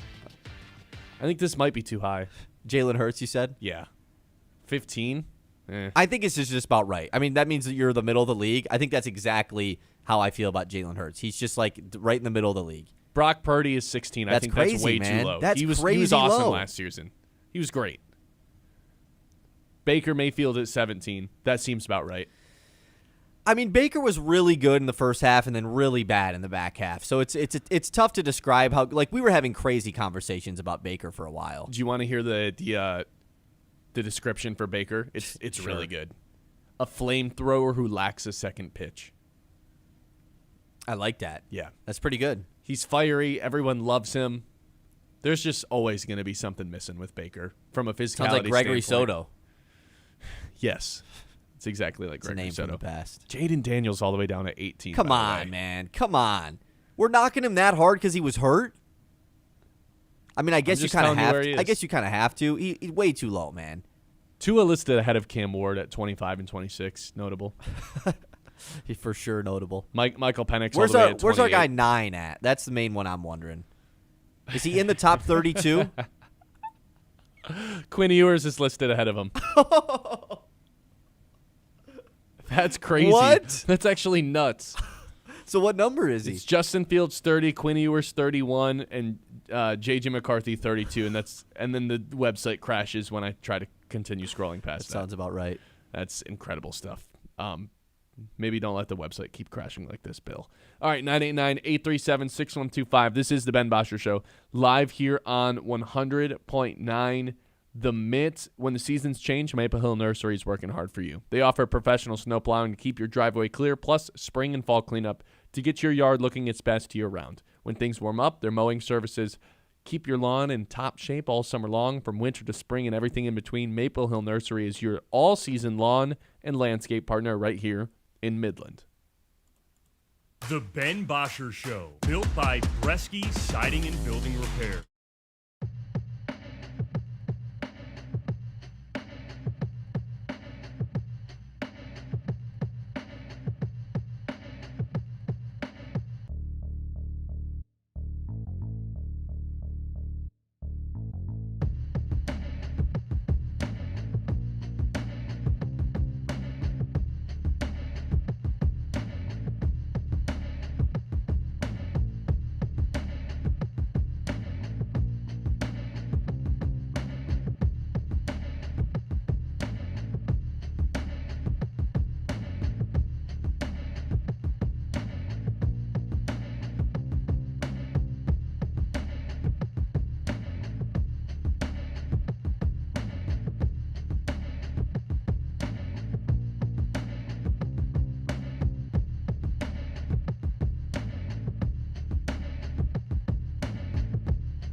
by Bresky Siding and Building Repair on 100.9 The Mitt. All right, welcome back in. Ben Bosscher Show live on a Friday here in the Great Lakes Bay region of Michigan, live on YouTube, Facebook as well. Like and subscribe if you haven't already. On that end, anybody in the Eastern Conference scare us if we're the Pistons fans? Because I look at the Knicks, and that's like a demon that has been slayed. I think they mentally own that team in a way that it's hard to achieve over the course of a regular season. But like this is now 3 times that they've not only won. Like I don't think the Pistons owned the Celtics this season. They didn't sweep them. They won the series 3-1. But, like, they're all great games, all well-fought games. They broke the Knicks on 3 different occasions, 2 30-point wins, and then last night where Cade just problem-solved everything that they threw at him. I'm not afraid of the Knicks anymore at all. The Celtics, I guess, they're just a wild card team. I don't know if I would say I'm afraid of them, but because of the Jason Tatum factor, and we don't really know what they're going to look like when they are fully healthy, what's Tatum going to look like? Are they going to fuse together well, him and Brown? That's probably the team that looms, but there's not like a team I necessarily fear. I really think the Pistons should be the favorites in the Eastern Conference, yet for some reason the Cavs and Celtics have shorter odds. Like, what is it going to take for people to just say, you know what, the Pistons are the team to beat? Yeah, I mean, I think the fair answer is just no one, right? Like that kind of is the answer right now based off of what has happened this year. Maybe you could say a TBD for can I wait to see how the Pistons play the new look Cavs? Sure. But they play them twice in the next week, so like or in the next 2 weeks. So the fact that you have those games at home Friday versus Cleveland and then the following Tuesday on the road, I think that'll be nice to get a little home and away versus them because this is a new look team and they've been playing well. I understand that they're probably going to be viewed a little bit differently come the playoffs.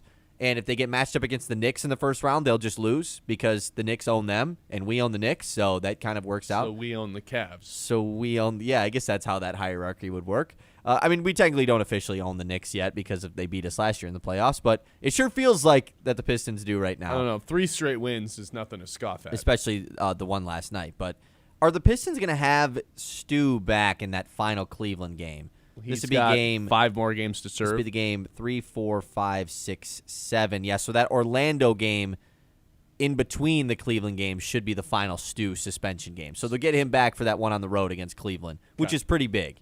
Next week is crazy in terms of the schedule with the Spurs and Thunder, the first 2 teams in the Western Conference standings, coming into town Monday, Wednesday, and then the Cavs, what is that, Friday?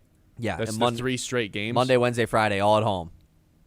Against 3 of the hottest teams in the league. Yeah. That's about as good as it gets. And if you're Cade, kind of hope, officially submitting your ballot to be in the MVP conversation last night, and then you get 3 more opportunities, and I think all 3 of those games are on primetime, correct? Yes. Peacock, double ESPN.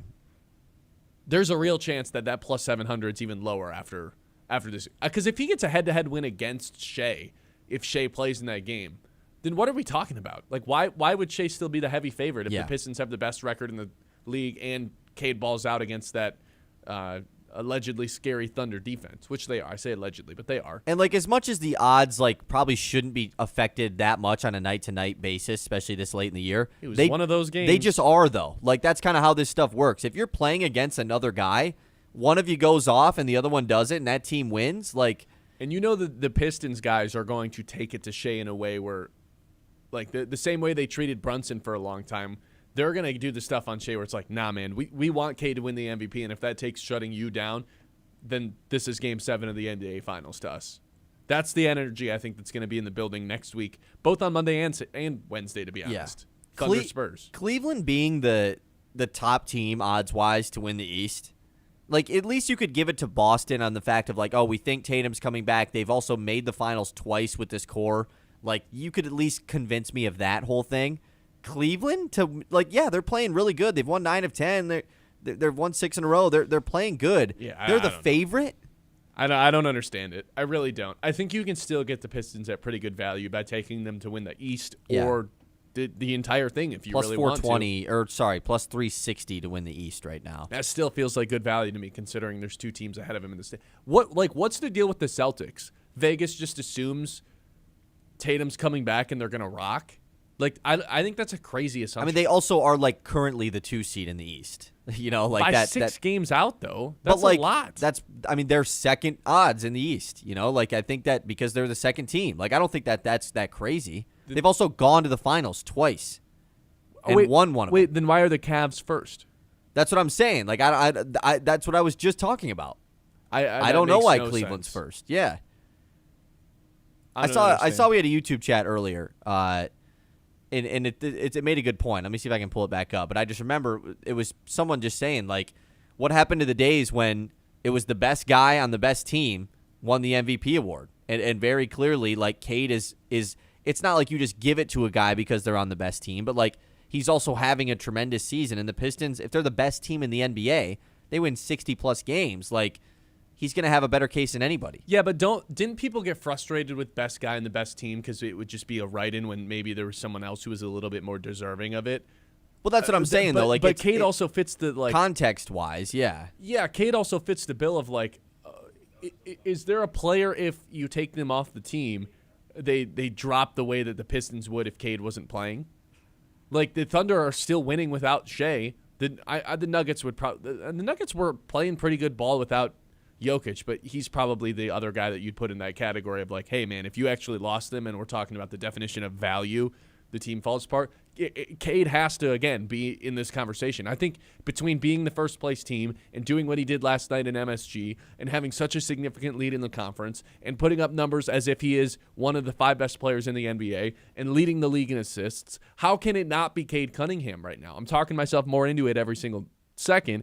I just want to see this LeBron metric, too. Not that it's the end-all, be-all for who the MVP is, but it is the indicator 9 of the last 10 years. Yeah, I mean, Jokic is probably just always going to lead that metric, though. Like Shea did last year. But I'm saying, like, right now, like, in this season, like, I don't see how Jokic would get taken over. But, yeah, like you said, that the fact that the odds can get conflicted that quickly based off of one big-time game, like, this is potentially just the start. Now, it could be the opposite, too. Like, if against OKC or against San Antonio, Cade gets shut down, the Pistons lose, then obviously they're going to be affected the other way. But there's certainly no sign of that to happen based off of what's been going on. I think a couple things became clear last night. Cade Cunningham is the best American for this season. Cade Cunningham is the best player in the Eastern Conference that's going to be in the playoffs. I think it became pretty apparent that Cade Cunningham is, at the very least, in the MVP race. And at this point, I think there's only really 3 people that are in that MVP race. And it's him, it's Shea, who he'll play on Wednesday if Shea's healthy. That's the other thing. Like, we got, if we're doing MVP things, games played matters. Just does. I want a guy who, you know who is more valuable? The guy that played more games. Cade's played a ton of games this year. And then Jokic as well, which Cade has the games played advantage over him as well. That's the 3-man race for MVP. And we got a head-to-head matchup against the Thunder coming up on Wednesday. Oh, yeah. Should we go look at who swept the season series Pistons Nuggets? Should that be in consideration here? Because I believe the Pistons actually won and also destroyed Nikola Jokic on one of those occasions in LCA and just took it to him defensively. Like, if we go back and watch that game, I mean, the Pistons picked on Jokic on defense. They got him in every action. They attacked him in the paint. Cade went right at him. You know who you can't do that against? Cade. Because he's a great defender. He had 2 blocks and a steal last night. And it feels like that's routine. That in some way, shape, or form, he gets 3 stocks on a nightly basis. Yeah, and then obviously they swept the season series with the Knicks, too. Have an opportunity to do that with a couple other good teams that have the MVP candidates. You play OKC still twice. You play the Spurs twice. Wemby's another guy that's on that first team. Like, nonetheless, I mean, I think some of the stuff you're doing is, I don't want to call it extreme, but like it is the peak of like Cade is the MVP, Cade is this and that. He for sure, I think, has locked himself into the first team All-NBA, which the fact that the Pistons are getting one of those guys and he's 24 years old. You know how many times it's happened? I mean, it's just Isaiah Thomas, right? No, so Dave Bing's done it twice. Oh, yeah, and Bob Lanier probably did it too, yeah. Bob Lanier never did it. Really? There was a lot of great centers back then. True, the centers, you're right. Dave Bing did it twice. Isaiah Thomas did it 3 times. Grant Hill did it twice. Those are the only guys to ever make first-team All-NBA for the Pistons franchise. Cade's going to join the list this year. Not even a hot take. He's going to be first-team All-NBA this year.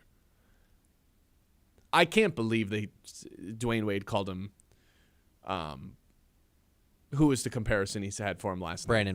Brandon Roy. Just one of the most ludicrous things Dwayne Wade has ever said. Brandon Roy. 3-time All-Star in his career. Cade's an All-Star next year, and he has the same amount of All-Stars as him. Just an insane take.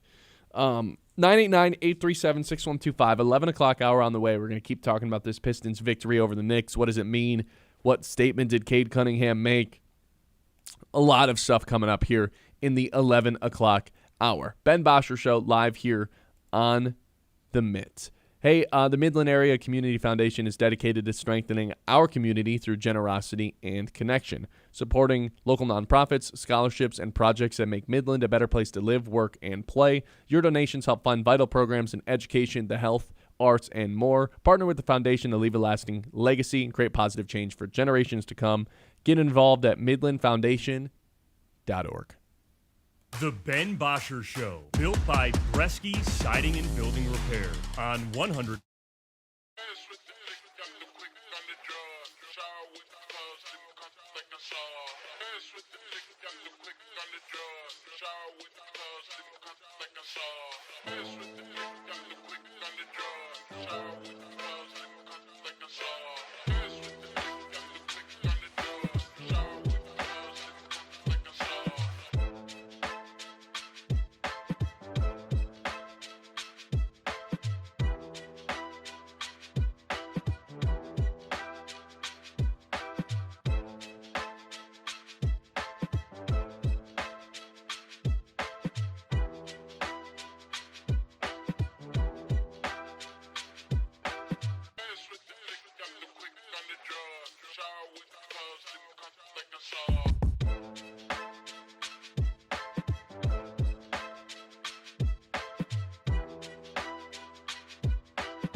Studios.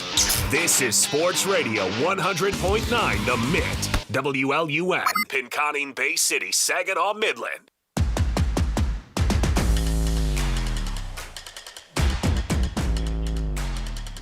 All right, we've been talking Pistons for 2 straight hours. We'll get into the news. We'll circle back to them in 15 minutes.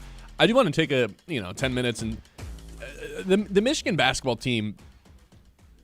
You claimed that I can't even blow smoke, like it's impossible to blow smoke up their butts now the way that they are playing, and them being number one this late into the year. Like your theory was you can't get smoke blown in February because anything is it's real at this point.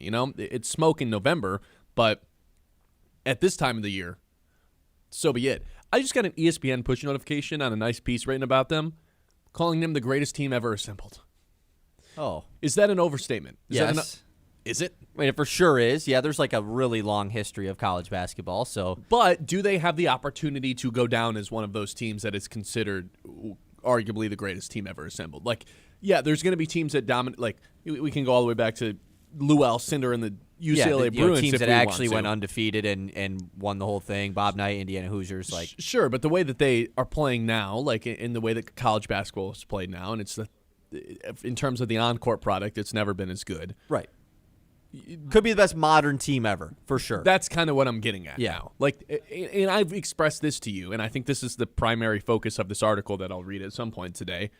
They're just too big. They overwhelm every team that they play. And when I look up this matchup with Duke, Duke's got this incredible player, huge favorite to win the Wooden Award in Cam Boozer. Michigan State couldn't really contain him in the second half when they played in, that would have been November. Because when he gets going downhill, there's not really anybody in college basketball that has the size and the strength and the speed to stay in front of him because he's got an NBA body. He's just bigger and faster than most other guys.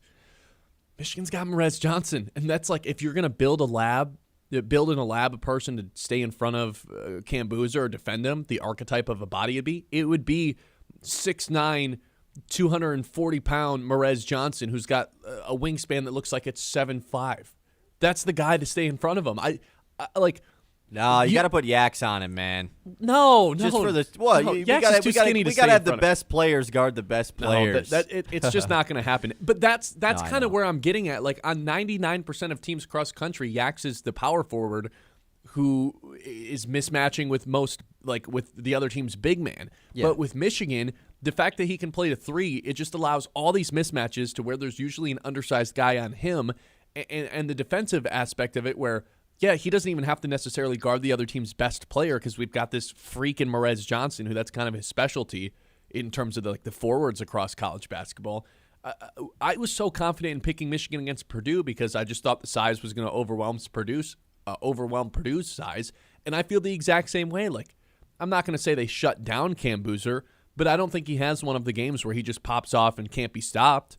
I feel just as confident in picking Michigan against Duke as I did against Purdue. I can't envision this team losing ever anymore. Like, until they lose, I just don't really think it's possible again. Yeah, I mean, this Duke team is better. Like, they're absolutely better than Purdue was. For sure. So I don't think Michigan BTA'd Purdue. Sure. I do think like the spread is a little bit more respectable in this one. Like we said when we had the Purdue one, we looked at that and it was like, oh, this is I know it's on the road and everything. It's a big time test, but we feel confident taking that. I think this one makes a little bit of sense. I'm not like saying, oh, the books are messing up on this one. They also have to pay the Michigan tax as well, which they've been doing all season long, which is making them probably 2 or 3 points more favorites than they should be. There's just as much a Duke tax every year. Yeah, I know that exactly. So like that it's a tough balance to have these two teams, especially playing on a neutral floor as well. So Boozer's going to be the best player they've played all year. I think that's pretty important to note. Without a doubt. Just because there's good players in the Big Ten, haven't really been a problem for Michigan. And most of them have been guards as well. With Fears, Braden Smith, even Keaton Wagler, who they're going to play with Illinois. Like most of them are guards. So having to have that size advantage that Michigan has, it's going to come in handy when you're going up against Cam Boozer for sure. So and if Boozer happens to get my Morez Johnson, guess who he's got to run into? The guy who leads the NBA or the Big Ten in blocks per game in Mara. It's just like it's not even fair. It feels like how we were talking like, oh my God, it's a blessing to watch Cade the way he's playing last night. That's how I feel about Michigan every time they're on the TV. It's like, good God, man, I don't think we're ever going to see something like this, at least for a long time again. Yeah, it's pretty ridiculous. I'm interested to see like the fact that we were talking about it with the Knicks and the Pistons. Like the Knicks had so many guys to throw at Cade. Michigan has so many guys they can throw at Boozer. Like it's not going to be one of those things where they're going to send doubles and make other guys beat them. Like they have the one-on-one defenders to stop them. And like you said, they have a Day Mara. There's so many different formulas that you could envision a Michigan dub here. Whereas on the flip side, envisioning a Duke dub, it feels like it's going to take a Cam Boozer like legacy type game which the freshmen in this year's class have been insane. It's been one of the best freshman years we've seen. Darius Acuff just scored 49 points the other night. Like, there's been 4 or 5 different guys that have dropped 40 as freshmen this year in college. That's unreal. And I just don't think it's going to happen against this Michigan team. I think this is a potential national championship preview in the middle of to late February. That's pretty awesome. Like, it's really cool that we're getting that, especially with Arizona-Houston coming as well. But yeah, the Final Four is actually there's a preview of it this weekend. It's the top 4 teams in the country. It might just be a Final Four preview, which is pretty hilarious. And remember, last year, all 4 1 seeds made it. If that happens for the second consecutive season, I don't really know where that takes us. I think people are going to start getting pissed about it, but at the same time, it's like these teams are so good at the top that when they play each other, it just leads to these incredible type of games that we've never really seen like this high level of college basketball before. That was my argument last year. Like, people were saying, "Oh, like March Madness is not the same." It's no, actually, this is like the greatest March Madness. Yes, it is best. Like, the stories are great for the Cinderellas until they're playing in round of 32 and getting smoked. You know, Loyola was a real fun story until Michigan beat the piss out of them in the Final Four, and then everyone said Michigan had an easy path. Like, you can't ask for both. I mean, they didn't destroy them in that game, but you can't ask for both. Right. Like, you want the Cinderellas, but then when they get destroyed, like, everyone loves the Cinderellas. We're not going to sit here and act like we're out on that. But I like the Cinderellas in the first weekend. After the second weekend, I like them weeded out because eventually the Cinderellas lead to bad games in the end. Yeah, and exactly. The Cinderellas are fun until you have FAU versus San Diego State in the Final Four. You know, yes. Like that. That's just kind of how. Then that was a couple years ago, and then we get the opposite with all the 1 seeds. So. Yeah, I think that the current landscape of college basketball, if we get back-to-back years of 1 seeds, it feels like maybe they have to do something, and they can't just put them in a tournament because they're already in a tournament. That'd be the NBA's. No, that would be Adam Silver's. That'd be the NBA's result to this. I don't know what the move would be, though. Like, no, I mean, they wouldn't do anything. Like, it's probably what's best for them, you know? I'm just thinking, like, what's the narrative for college basketball if 2 years in a row the 1 seeds are what make up the Final Four? Like, it's too top-heavy, but, like, it would conferences that are represented. Like, it's not like it's all coming from one conference. I do think it's the best. It is the best form of basketball because we're getting the best teams all playing each other. I agree. But it would have college basketball lose what's made it so special for a really long time. Is the unpredictability of yes, that anything can happen. That's why March Madness is the best, like, playoff-style format there ever will be.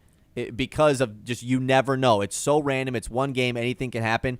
If it loses some of that, obviously it takes away exactly what makes it special. No, you know what the morons that run the NCAA are going to be like? You know what? It's too top-heavy. Our solution, add 16 more teams. We're going to bring this thing up to 78 teams. Make a second teams. tournament. Make a third tournament. Yeah. Yeah, that probably would be their solution. When in reality, like, if anything, they should go backwards. But obviously, I've got it in the news already. Charlie Baker, he wants more teams added into this tournament. The March Madness or the college football playoffs? March Madness, man. They want more teams. Hearing that the Big Ten 68's not enough. Hearing that the Big Ten wanted 24 teams in the college football playoffs might have been the dumbest thing I've heard from, like, a legitimate sports league, like, organization ever. You want 24 teams? That's more than. I mean, it's dumb overall. It's not dumb from their perspective. That means more of their teams can get in the playoff. You know. Yeah, but at some point we got to just think about the sport. Sure. 24 I don't think teams, those guys do. That would be an additional, at most, another 4 games, 5 games. Yeah, I mean it's like insane. A whole season. 989-837-6125. Hey, there's 3 players in NBA history to achieve what Cade Cunningham did last night. He is the 3rd person. I'll tell you what that is when we come back. 11 o'clock hour here on the Ben Bosscher Show is brought to you by Yiter Insurance. Life happens fast, and they understand that at Yiter Insurance. They want to make sure you're covered every step of the way. Locally owned in Midland, they keep you running smoothly. You know, they're trusted. They can treat you like family, not just another policy number. From home and auto to business and life insurance, Yiter is the right coverage for every stage of life. Their team makes insurance simple with expert advice and real people that you can actually talk to. That's Yiter Insurance Group. We'll be there when you need us since 1940, excuse me. They help us bring the 11 o'clock hour. And I'll be honest with you guys. I'm starting to get a little hungry. John brought in a cookie for me. That was really nice. I ate that during the commercial break. But if you still haven't decided your lunch plans, I got the perfect place for you on a Friday. That would be Pizza Baker. If you're in Midland craving pizza that actually makes your taste buds a little bit happy, head to Pizza Baker, their wood-fire pizza place known for fresh, creative pies, and everyone's new favorite, the Margaroni. Perfect crust, bold flavors, and that smoky wood-fire taste you just can't get anywhere else. Pizza Baker, come in hungry, leave happy. Stop by for lunch, downtown Midland. The Ben Bosscher Show, built by Bresky Siding and Building Repair on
by Bresky Siding and Building Repair on 100.9 The Mitt.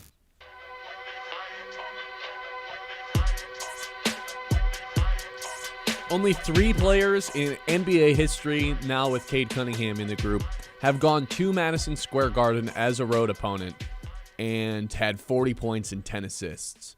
LeBron has done it twice. Allen Iverson did it as well. And now Cade Cunningham on the list. I don't know about you, Kyle. I think that's pretty good company for Cade Cunningham. 2 Hall of Fame guys. Yeah, it's not two bad. MVPs. 2 MVPs, 2 guys that have, Allen Iverson went to the finals once. LeBron James has done it like a bunch of times. Pretty good company. There's not a lot of players that are even capable of doing the 40 and 13, the 42 and 13. I'll just call it 40 and 13, I guess.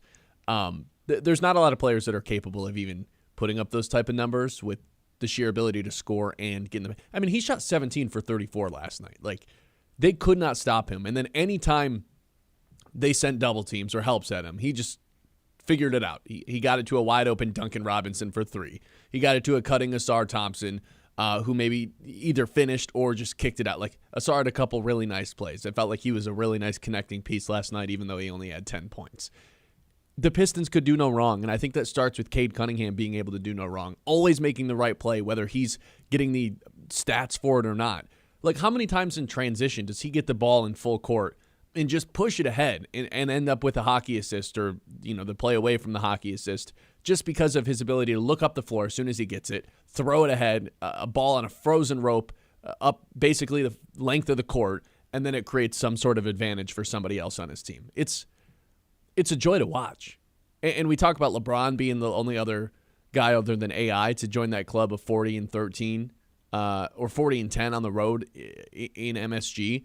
They do have a lot of similarities, and I know it's tough to compare LeBron to anybody because of the historical dominance that he's had, but just the way that they play, there's a lot more similarities than I think people are maybe willing to admit with Cade and LeBron. I know it's crazy to say that out loud. Yeah, I mean, it obviously is crazy to say that, but, like, who else is there to compare him to? Like, that's the fun part about all this, and it's just, I mean, what a day it was for him to have the GQ stuff come out, All-Star Weekend, and then obviously has that performance. I'd love to see all of the Knicks fans and celebrities' reactions to all of this. It's been so good. Like, they're just panicking and losing their minds.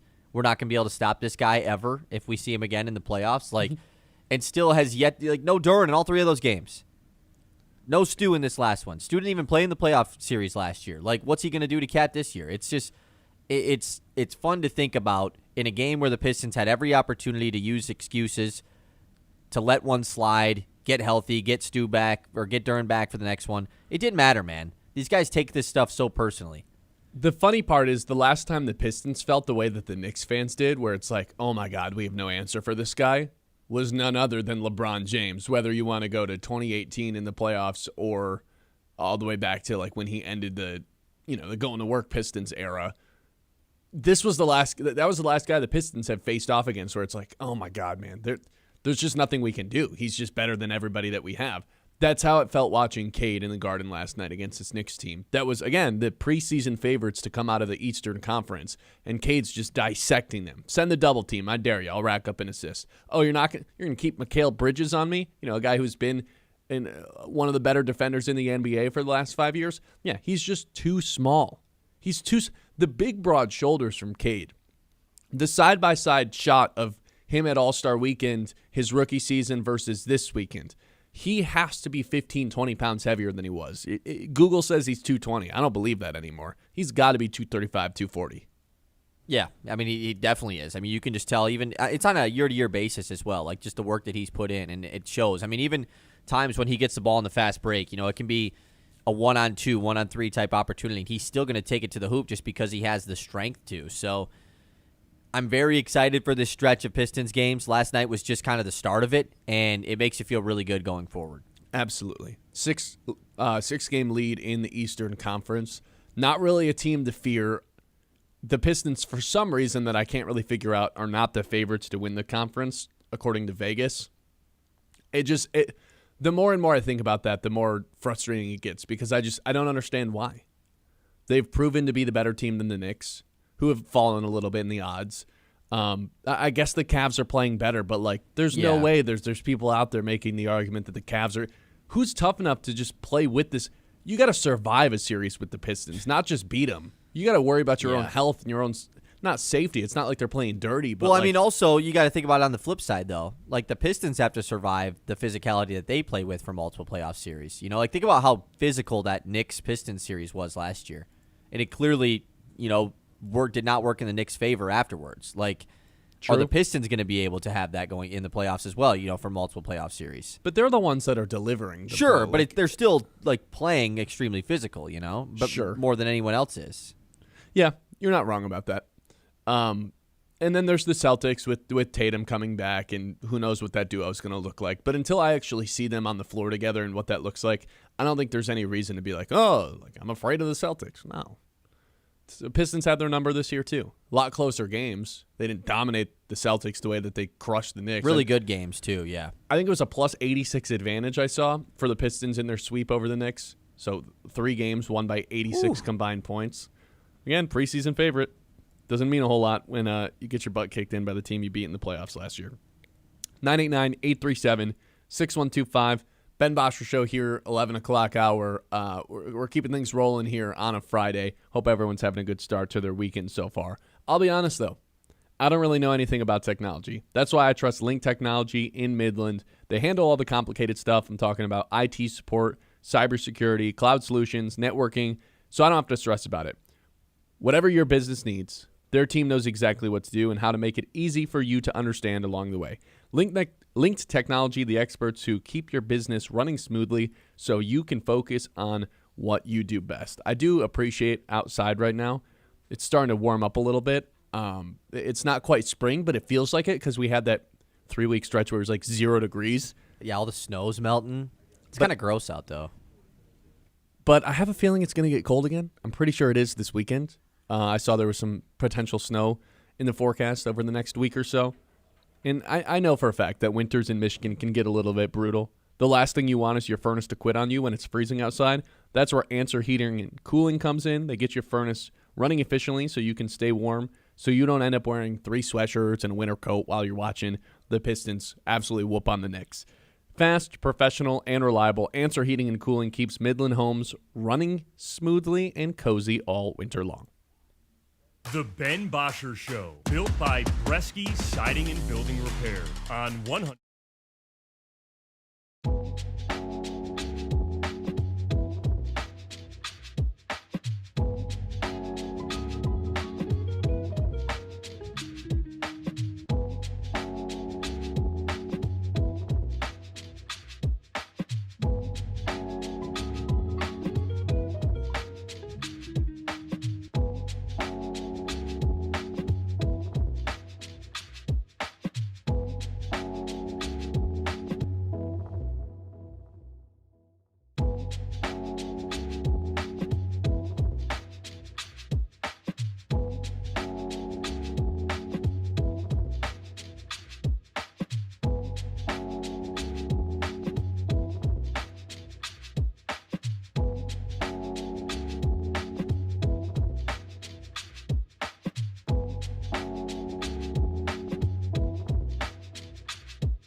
on 100.9 The Mitt.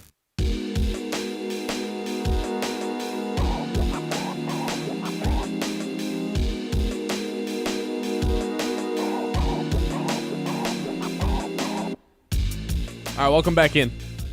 This is the Ben Bosscher Show. We are live on 100.9 The Mitt, and now Kyle Sandals is going to take it away with the Mitt Morning Catch. The Mitt's Morning Catch. Yes, I am. A lot of news to get to. I haven't hit the news yet today, so let's take a quick look at the community calendar presented by Bresky Siding and Building Repair before we get into the news. Last chance to remind everyone that the Dow Tennis Classic quarterfinals are today, semifinals tomorrow, final on Sunday. So a busy weekend if you're looking for something to do in the Great Lakes Bay region. I don't really think there's anything better you can go do than go watch the Dow Tennis Classic. Yeah. So go check it out. On right now. On right now, Future yeah. star of tennis, Anna Fry, currently Potentially. winning. Yeah, I know. We got to. If you want to check out any more content there, you can check it out on our social media pages as well. Okay, let's hop into the news. Jaylen Brown, I do want to mention last night, by the way, had 23, 15, and 13. So a quick NBA standings update. The Celtics are now just 5.5 games back of the Pistons, a.k.a. they're solely in second place in the East after the Knicks lost last night. But we've kind of already iterated that we're not that worried about the Boston Celtics, so not that big of a deal. And Pistons just so far ahead of everybody. You know, at this point, I don't know what the odds are for like them to win the East regular season. I mean, what, minus 400, minus 500? I think it would take an injury. Oh, come on. So I'll knock on wood here, but they're just too good, man. Yeah. My bad. College news. Michigan State versus Ohio State is at 1 on Sunday, and then obviously Michigan versus Duke is tomorrow at 6:30. We got some other big-time college basketball games, though. Arizona-Houston, as noted, is at 3 on ABC tomorrow. You've got another Big 12 big game. It feels like the Big 12 has a big game every night. Iowa State at BYU, 10:30 tip on ESPN Saturday night. And then tonight in Big 10 play, you've got Indiana at Purdue at 8. And, of course, I got to toss this in. The lone undefeated team in the country, Miami, Ohio. Miami University, which there's been some controversy there, Ben. Has there? Miami University is what they should be going by. What have you always referred to them as? You know, as a Miami, MAC Ohio person. Miami, Ohio. Right, but I've always I say Miami, and it feels like it's like if in the right context, I don't include the of Ohio. I just say Miami, Ohio. Right. I think you have to specify, and they don't like to be called that. Well, it's just a lot of people have been referring to them as Miami University, and now that they've become big, and I've just been seeing a lot of talk about this, why are they all of a sudden Miami University and not Miami, Ohio? No, they're for real just Miami, Ohio forever. Well, anyways, they play against Bowling Green. They host Bowling Green tonight at 8:30 to look to stay undefeated.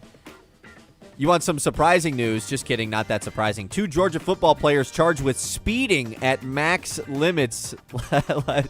How does this keep happening?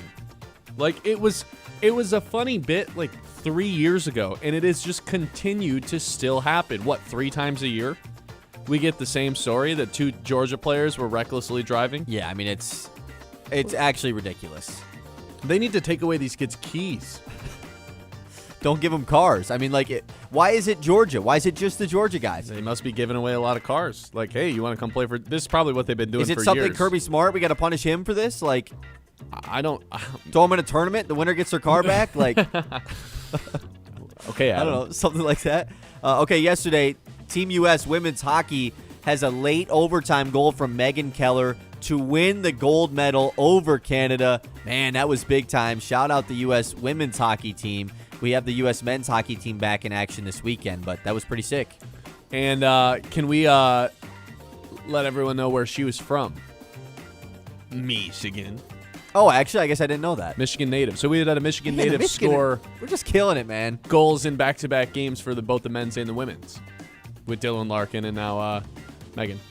And Quinn Megan Hughes, Keller. Yeah. Man, that's really cool. It did get noted that Sidney Crosby for the Canadian men's team is going to be out versus Finland in their semifinal matchup. So, barring something crazy, maybe he'll be out in the in the gold medal game as well. But Team US has to get there first, so we'll continue to monitor that. Is that 3:10 today? I think so. I just had this pulled up. I'll double check while I read this off. Here's some fun news. It had been 24 years since an American woman had won an individual Olympic gold in figure skating entering Thursday's free skate. But Alyssa Liu, she wins the elusive Olympic women's figure skating gold for the United States. So, man, something that hadn't happened in 24 years for the U.S. happened yesterday. Shout out to Alyssa. That's pretty cool. I don't have any thoughts on figure skating, nor do I know anything about the sport. So, thumbs up. Pretty dangerous. Like, you watch it, and I'm like, wow. Like, I'm not going to sit here and be like, that's not that impressive, because it so is. Did you know once upon a time they banned the backflip, the thing that Ilya was supposed to be good at? Yeah, I mean, that kind of makes sense, right? It seems extremely dangerous. Yes. Like, I would kind of want it banned, too. Why are there any rules for what you can and can't do in like, a freestyle Sure, event I guess that's like that? fair. Like, if we're going to do freestyle skating, where, like, the whole thing is just to do cool stuff, like, why are we banning anything? And also, like, I don't really care what the judges have to say. Can I just I'ma do it?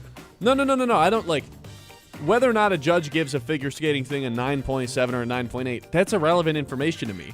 Can we just do, like, a 1 to 10, like, holy cow scale? Like, for a there needs to be in a casual Olympic broadcast to where it's not like these experts that are on it, where it's just, like, dudes like you and I, like, right? Oh my God, he did a backflip. Where we don't really know what's going on. It should be judged by guys like you and I. There's just a lot. There's a lot of Winter Olympic events where it comes down to a score or a judge rather than like a time or something. Yeah, I mean, I've always been the score-based and judge-based sports are always a little bit sketchier. Yes. You know, like gymnastics as well, like stuff like that. You just see it, and it's just it's just different because it's not like a true competing against anyone to tell, like. Yeah, I don't love it. Yeah, it's definitely it's different. You were right though. 3:10 start for Team USA in their semifinal today in ice hockey. The other side, Finland, Canada, is happening right now. So we'll see who potentially the U.S. could be playing in that gold medal game. Okay, we have some interesting news that we talked about a little bit yesterday, but it is official. Indiana unanimously passes a bill to potentially lure the Bears away from Chicago. So they're ready in case this happens. It's kind of now just the Bears' decision if they want to.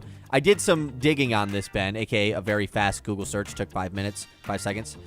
Chicago, where Soldier Field currently is about 17 miles away from this location in Hammond, Indiana, where they want to be at. Like, it's literally right there on the border. Still. Does that change your opinion? You know, the Silverdome and Ford Field, they were decently far apart from each other, but going over state lines is obviously the big What's factor the name of it? here. Hammond? Hammond, Indiana, yes. And the location is something lake in Hammond. It's closer than the actual, like, if you just do Hammond to Chicago. You know, you have to kind of get specific about it. What's the lake called? Do you not know? No, I don't know. Hammond Lake, Indiana. I just want to see what this place looks like. Looks like there shouldn't be an NFL stadium next to it. Oh. I don't know. I just think it's a weird spot. I don't like the idea of crossing lines. Yeah. It'd be like if the Lions played in Toledo. It doesn't make any sense to me. I mean, those are much further apart than these two. Okay, how about this? It'd be like if the Lions played in Windsor. Yeah, that seems a little extreme, for sure. Okay, let's talk about Jaden Ivey, because last night he gets a DNP for the Bulls. They go an 11-man rotation. So former Piston seemed to be out of the rotation in Chicago. He was asked about it post-game. He said, I've never gotten a DNP in my entire career. So it definitely is it's not fun to see a former Piston and Jaden Ivey not get a role in Chicago, because he felt like if he was getting dealt there, he, of course, would have had a chance to get a bigger role, but that's not been the case so far. Well, you know who else had a DNP last night was Kevin Huerter. Talk about a nothing trade. We moved up in the first round to do we replaced one guy who barely played for another guy who doesn't play. Lane Johnson is going to return for his 14th season. He announced that yesterday for the Eagles. There was a little bit of buzz this offseason that maybe he would retire, but the whole is Penei Sewell actually still the best right tackle in football debate will still exist, because Lane Johnson will still exist. What? What are we Lane That's Johnson's not a made debate. People debate that, man. He's made first-team All-Pros.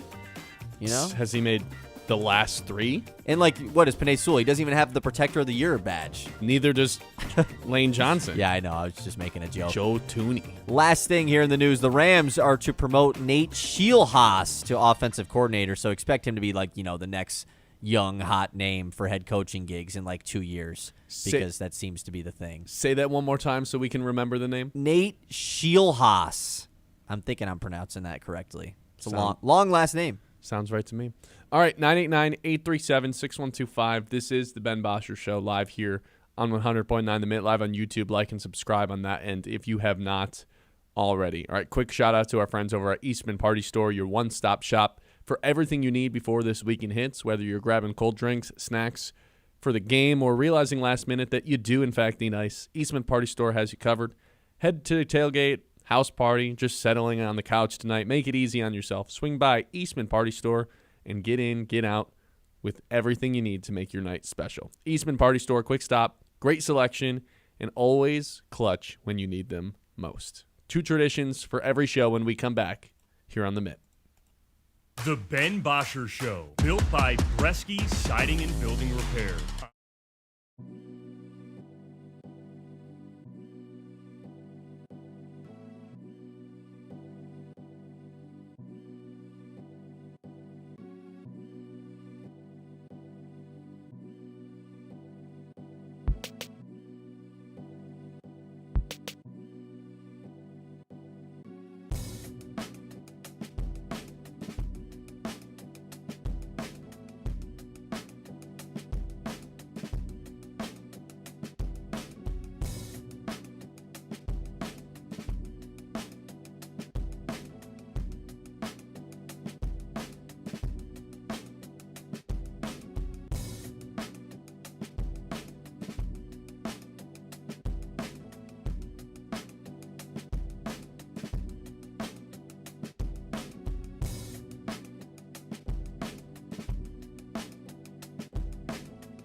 built by Bresky Siding and Building Repair on 100.9 The Mitt.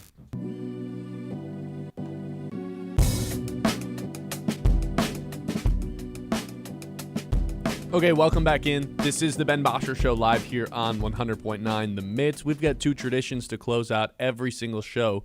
The first tradition we have is none other than our Lock of the Day. Lock of the day. You better lock it up. No, you lock it up. You lock it up. Lock it up. Lock it up. Okay, first of yesterday, we took the Pistons money line, free money.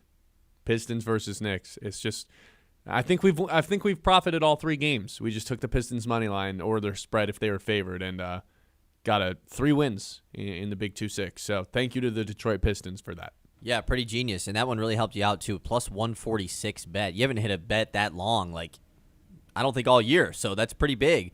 I haven't gone very aggressive in which that is fair. department. It's been a lot of even odds, minus 110, stuff like that. And it's been working out for you. Because, you know what I think my mistake was last summer when I dug myself a minus 17 unit hole? Was I kept, I made it a point. I thought we forgot about all that. I did. But I think I made it a point that the lock of the day had to be plus odds. No, it doesn't. It doesn't always have to be plus odds. No, and then, when you do get one like this at a plus 146, it really helps out. There's a reason why the minus odds ones hit more often, That's how Vegas works. So it does put you up 3.04 units in the big year of 2026. Also 1.3 units up in the month of February. So at least going into next week, no matter what happens today, you will be up in the month. You are 2-2 on the week, though, so 0.34 units up on the week. Gotta win today to get back up above for the week. Okay, that's a lot of pressure. It is, because you lost last week. It was close, but you did. Can't go back to back. What's the Anna Fry live line at? Probably plus 500 or something. I'm just kidding. I will take, I'm going to the NBA tonight. It's not like there's a ton of college hoops on, but I will go to the NBA, and, it's tough to find a game where two teams want to compete because, again, a third of the league is just committed to losing. Don't really like betting on those games. I did find one, though. I'll go with Cleveland in a matchup. They're favored by 6. I'll just take that spread against the Hornets. The Hornets did play last night, so they're playing on the back-to-back. Plus, I think the Hornets they had that nice little winning streak, and then they ran into the Pistons and got in that fight. And then LaMelo Ball got into a car accident where it was 1,000% his fault. He just veered into the other lane. A lot of videos of LaMelo with a giant Hummer. Yeah. A lot of videos of LaMelo Ball, bad driver. Not bad driver, but arrogant driver. Reckless driver, yeah. Reckless driver. I think between that and, him walking out of an interview yesterday, people talking about it with his pants at his knees. I think between those and the Pistons fight and the suspensions, the Hornets, all the momentum they have built for themselves, there's now this kind of dark cloud over their team, and I think that stems from LaMelo Ball. I'll never be a proponent of this guy can lead you anywhere, and I think he's more of a, don't get me wrong, when he's on the court, he's a fun player, but I just think he's such a negative ball of energy at times, and there's so much spotlight on him that it takes away from others. So this is a spite against the Hornets that They had their momentum, they had their fun little streak, and it just came to a halt after LaMelo got in the car accident. Plus, they got the suspension. Plus, he just is a loser. Plus, they also are still out Moussa Diabate and Miles Bridges with their Correct. suspensions too. So plus, they played yesterday back to back. Plus, no, I don't have that. I don't have any more pluses. I think I'm gonna fade this today because yesterday I said that I was gonna fade you no matter what, and then you picked Pistons money line, and obviously I wasn't gonna fade that. So I've tailed every day this week. You make a lot of really good points, and I think if I wasn't just doing this as a bit, then I probably would tail you. But I have to fade. I can't tail He just doesn't believe in me. I can't do a 5-day tail. That's ridiculous. A real bro of mine would just believe in my picks. See, John believes in my picks. See, I would just look at the stats though and be a numbers guy instead. The stats of me being positive this year. Well, let me look at the stat. Let me look at the all-time stats. No. We turned the corner in 2026. Red over here. What did you say in 2026? How many units up we are? You're 3.04. That's pretty good. That's pretty good for not even 2 months in. That's definitely pretty good. Okay. We need a win tonight to win the week, so I will go with, like I said, Cleveland -6, no hook, so opportunity to tie it as well. And if that were to happen, then we win the week as well. That's part of the reason I took the 6. Okay. Hopefully James Harden and the Cavs can come through. It should be fresh after the All-Star break. That is our Lock of the Day. Lock of the day. You better lock it up. No, you lock it up. You lock it up. Lock it up. Lock it up. Before we get to our last tradition, gotta tell you one more thing. You guys can see the difference at Midland Eye Care, where your vision is their focus, offering comprehensive eye exams, glasses, contacts, and advanced eye health services, friendly, knowledgeable staff, and a wide selection of stylish frames for every face and budget. Locally owned and trusted by families throughout the Midland area while offering comprehensive eye care services and in-demand lenses and frames. Whether you're updating your prescription or checking in on your eye health, they've got you covered. Book your appointment today and start seeing clear tomorrow. That is Midland Eye Care. Okay. Predicting what Colin Cowherd opens with. You got another point yesterday? What did he lead with yesterday? Because I didn't it was listen J-Mac. to it. Colin wasn't in. Oh, he led with LeBron, didn't he? Wasn't it LeBron? Yeah, it was LeBron and the Lakers. Yeah, for sure it was LeBron and the Lakers. So, okay, yeah, that sucks. So none of us got a point then. The score is 44-39. Ben, you still have the lead here. Okay. And is it my turn to go first? Let me do a double check. Yeah, it is your turn to go first. So what will J-Mac open It's going to be with? J-Mac again then. J-Mac and Rachel Nichols, by the way. They come as a combo, basically. It's quite the combo. Like, today's the day they would lead with the Pistons, man. It really is, right? Against the Knicks, too, because J-Mac he's a loves Knicks NBA, guy, right? and he's NBA guy. Like, he always will talk NBA. And I think every time he fills in, he has, in fact, led with the Detroit Pistons. Or not the Detroit Pistons. I was the like, the wait, NBA. what? The NBA. Yeah, man, I'm gonna go with the Pistons. They're the team to fear in the NBA. This is a team that you got to take seriously. I'll take that as my lead. Can I go the opposite route and make it Knicks-centric? Right? I mean, Yeah, you can. That seems fair. Sure. I don't think he's going to lead with the Olympics. I don't think he's going to lead with Nate Scheelhaas as the Rams offensive coordinator. So Could.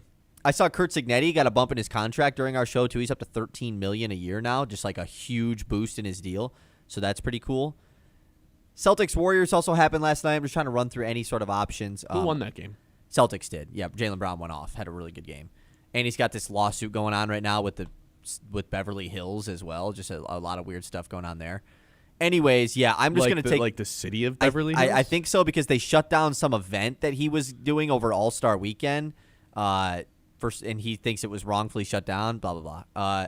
I'm gonna rock with the opposite. Yeah, I will go with like the Knicks are screwed in the playoffs. Karl Anthony Towns, what are we doing? I'm looking at John as I'm saying all this because he probably feels the same exact way. So that's gonna be my pick. I thought about adding a third tradition to every show. I've been thinking about this for a little bit. The game of the day. Across all sports, like what's the non-biased, like not even Pistons or Detroit sports, what's just the best game that we have on today of anything? And today I think the answer is pretty obvious, right? Hockey? United States. Yeah, men's, yeah. They got a semifinal game at It 3:10. for sure is, yeah. For sure the game of the day. Yesterday I think it would have been the Pistons and the Knicks. Today, there's Not some, like the gold medal game for women's hockey. Come on. I got a lot of eyes staring at me right now. Come on. I still think it would have been Pistons Knicks. There's no ranked college basketball games on today. Purdue Indiana's on, like a rematch there. Indiana beat them. Solid. It's solid. We got Miami, Ohio trying to stay undefeated against Bowling Green. We've got St. Louis taking on VCU, who's like always one of those tournament 11 seeds. Yep. But not a ton going on in college basketball today. Across the NBA, let's see. We've got no Pistons. Not a ton. I mean, the Cavs Hornets is probably the best game we got on tonight. Clippers Lakers in the Big 2-6. If that still gets you fired up, then I guess it could by all means. But yeah, it's for sure just the United States taking on Slovakia at 3:10 is the game of the day. And then after that, I don't know, man. It might be a day to like watch a movie or something. I think I'm gonna try to watch Heat today. There's been a lot of Heat talk. It's a long. I mean, you got to devote 3 hours for it, man. It's a 3-hour movie. It's a 3-hour movie. It's good for 3 hours, so that's the good part. Like it's not going to drag on, but it is 3 hours. That might be. See, I'd be doing I'd be doing the like if I don't have anything going on early on a Saturday morning, I'd be doing the watch half a movie Friday night, like late, fall asleep, watch the other half when I wake up in the morning. And Saturday morning. Yeah. Maybe you got a busy morning on Saturday. You got a doubleheader, right? I do like I can't do that this weekend, but like the weekends that I can do that, that's what I'd be doing. Tomorrow, the game of the day has got to be Michigan versus Duke, right? A shout out to Houston and Arizona, but this one's got to beat Michigan and Duke on Saturday. I don't know. What do you mean you don't know? I mean, you got like one of the biggest rivalries in the state tomorrow. Central Western in McGurk Arena. Correct. Can I tell you about something? No, that's good, Kyle. That's really good. It's obviously Michigan. I mean, not only is that game of the day, that's nearly game of the year. You know, game of the century. Yeah, regular season. It doesn't really get better. It's one of the best games that you could possibly get. Yeah. Can I tell you about something dumb that I did yesterday before we end the show? It's Friday. Why not? Go for it. So, it was pretty nice out yesterday. Like, right, sunny out. It was like mid 40s. Yeah. So I was like, you know what? Screw this. I'm walking to the gym. Nice. I live like a little bit, like about a half mile from the gym. So it's a simple walk. Not that bad at all. So I walked there, and I walked there about like 5:30. So the sun is just starting to set. It's still light out though. Wasn't that bad, but like the wind was it was windier than I thought it was. So once I'm in the gym, I'm starting to realize like, oh man, this walk back is going to be brutal. Yeah. Yeah, the walk back was I did not prepare to dress for it. I just had a hoodie and sweatpants on. I made the exact same mistake last week. It was I walked breezy. to the gym and was like, oh, and by the time I was halfway through my workout, I was like, oh. Yeah. Dark, obviously, out. It was windy, and then the temperature had dropped from mid-40s to like at least 30 and maybe even lower. Like it was legitimately just really cold out. So I was kind of like really hauling in my walk. But yeah, that's what I did yesterday. Bad mistake, but that's how much I'm itching for warm weather, you know? Well, that's over at the Greater Midland Community Center. Correct. By the way, Canada losing right now 2-0 to Finland. I want them to win though, right? We all kind of want to play Canada in the gold medal game. True. If you asterisk gold medal. Yeah, that's 100% right? an asterisk gold medal if they don't beat Canada. 100%. They're the team that wins it every year. You got to take down the defending champs to really claim your throne. I mean, like, people are going to be mad at me for saying that, but I would very much rather beat Canada in the championship than Finland, to say the least. Okay, 989-837-6125, 9 a.m. We will be back on Monday recapping the Michigan-Duke game. I'd imagine is what we're leading with on Monday, unless something insane happens, which definitely could. Okay, everybody, appreciate you tuning in today. YouTube, Instagram, Facebook, go follow us. Just search Sports Radio 100.9 The Mitt, The Ben Bosscher Show. See you guys later. The Ben Bosscher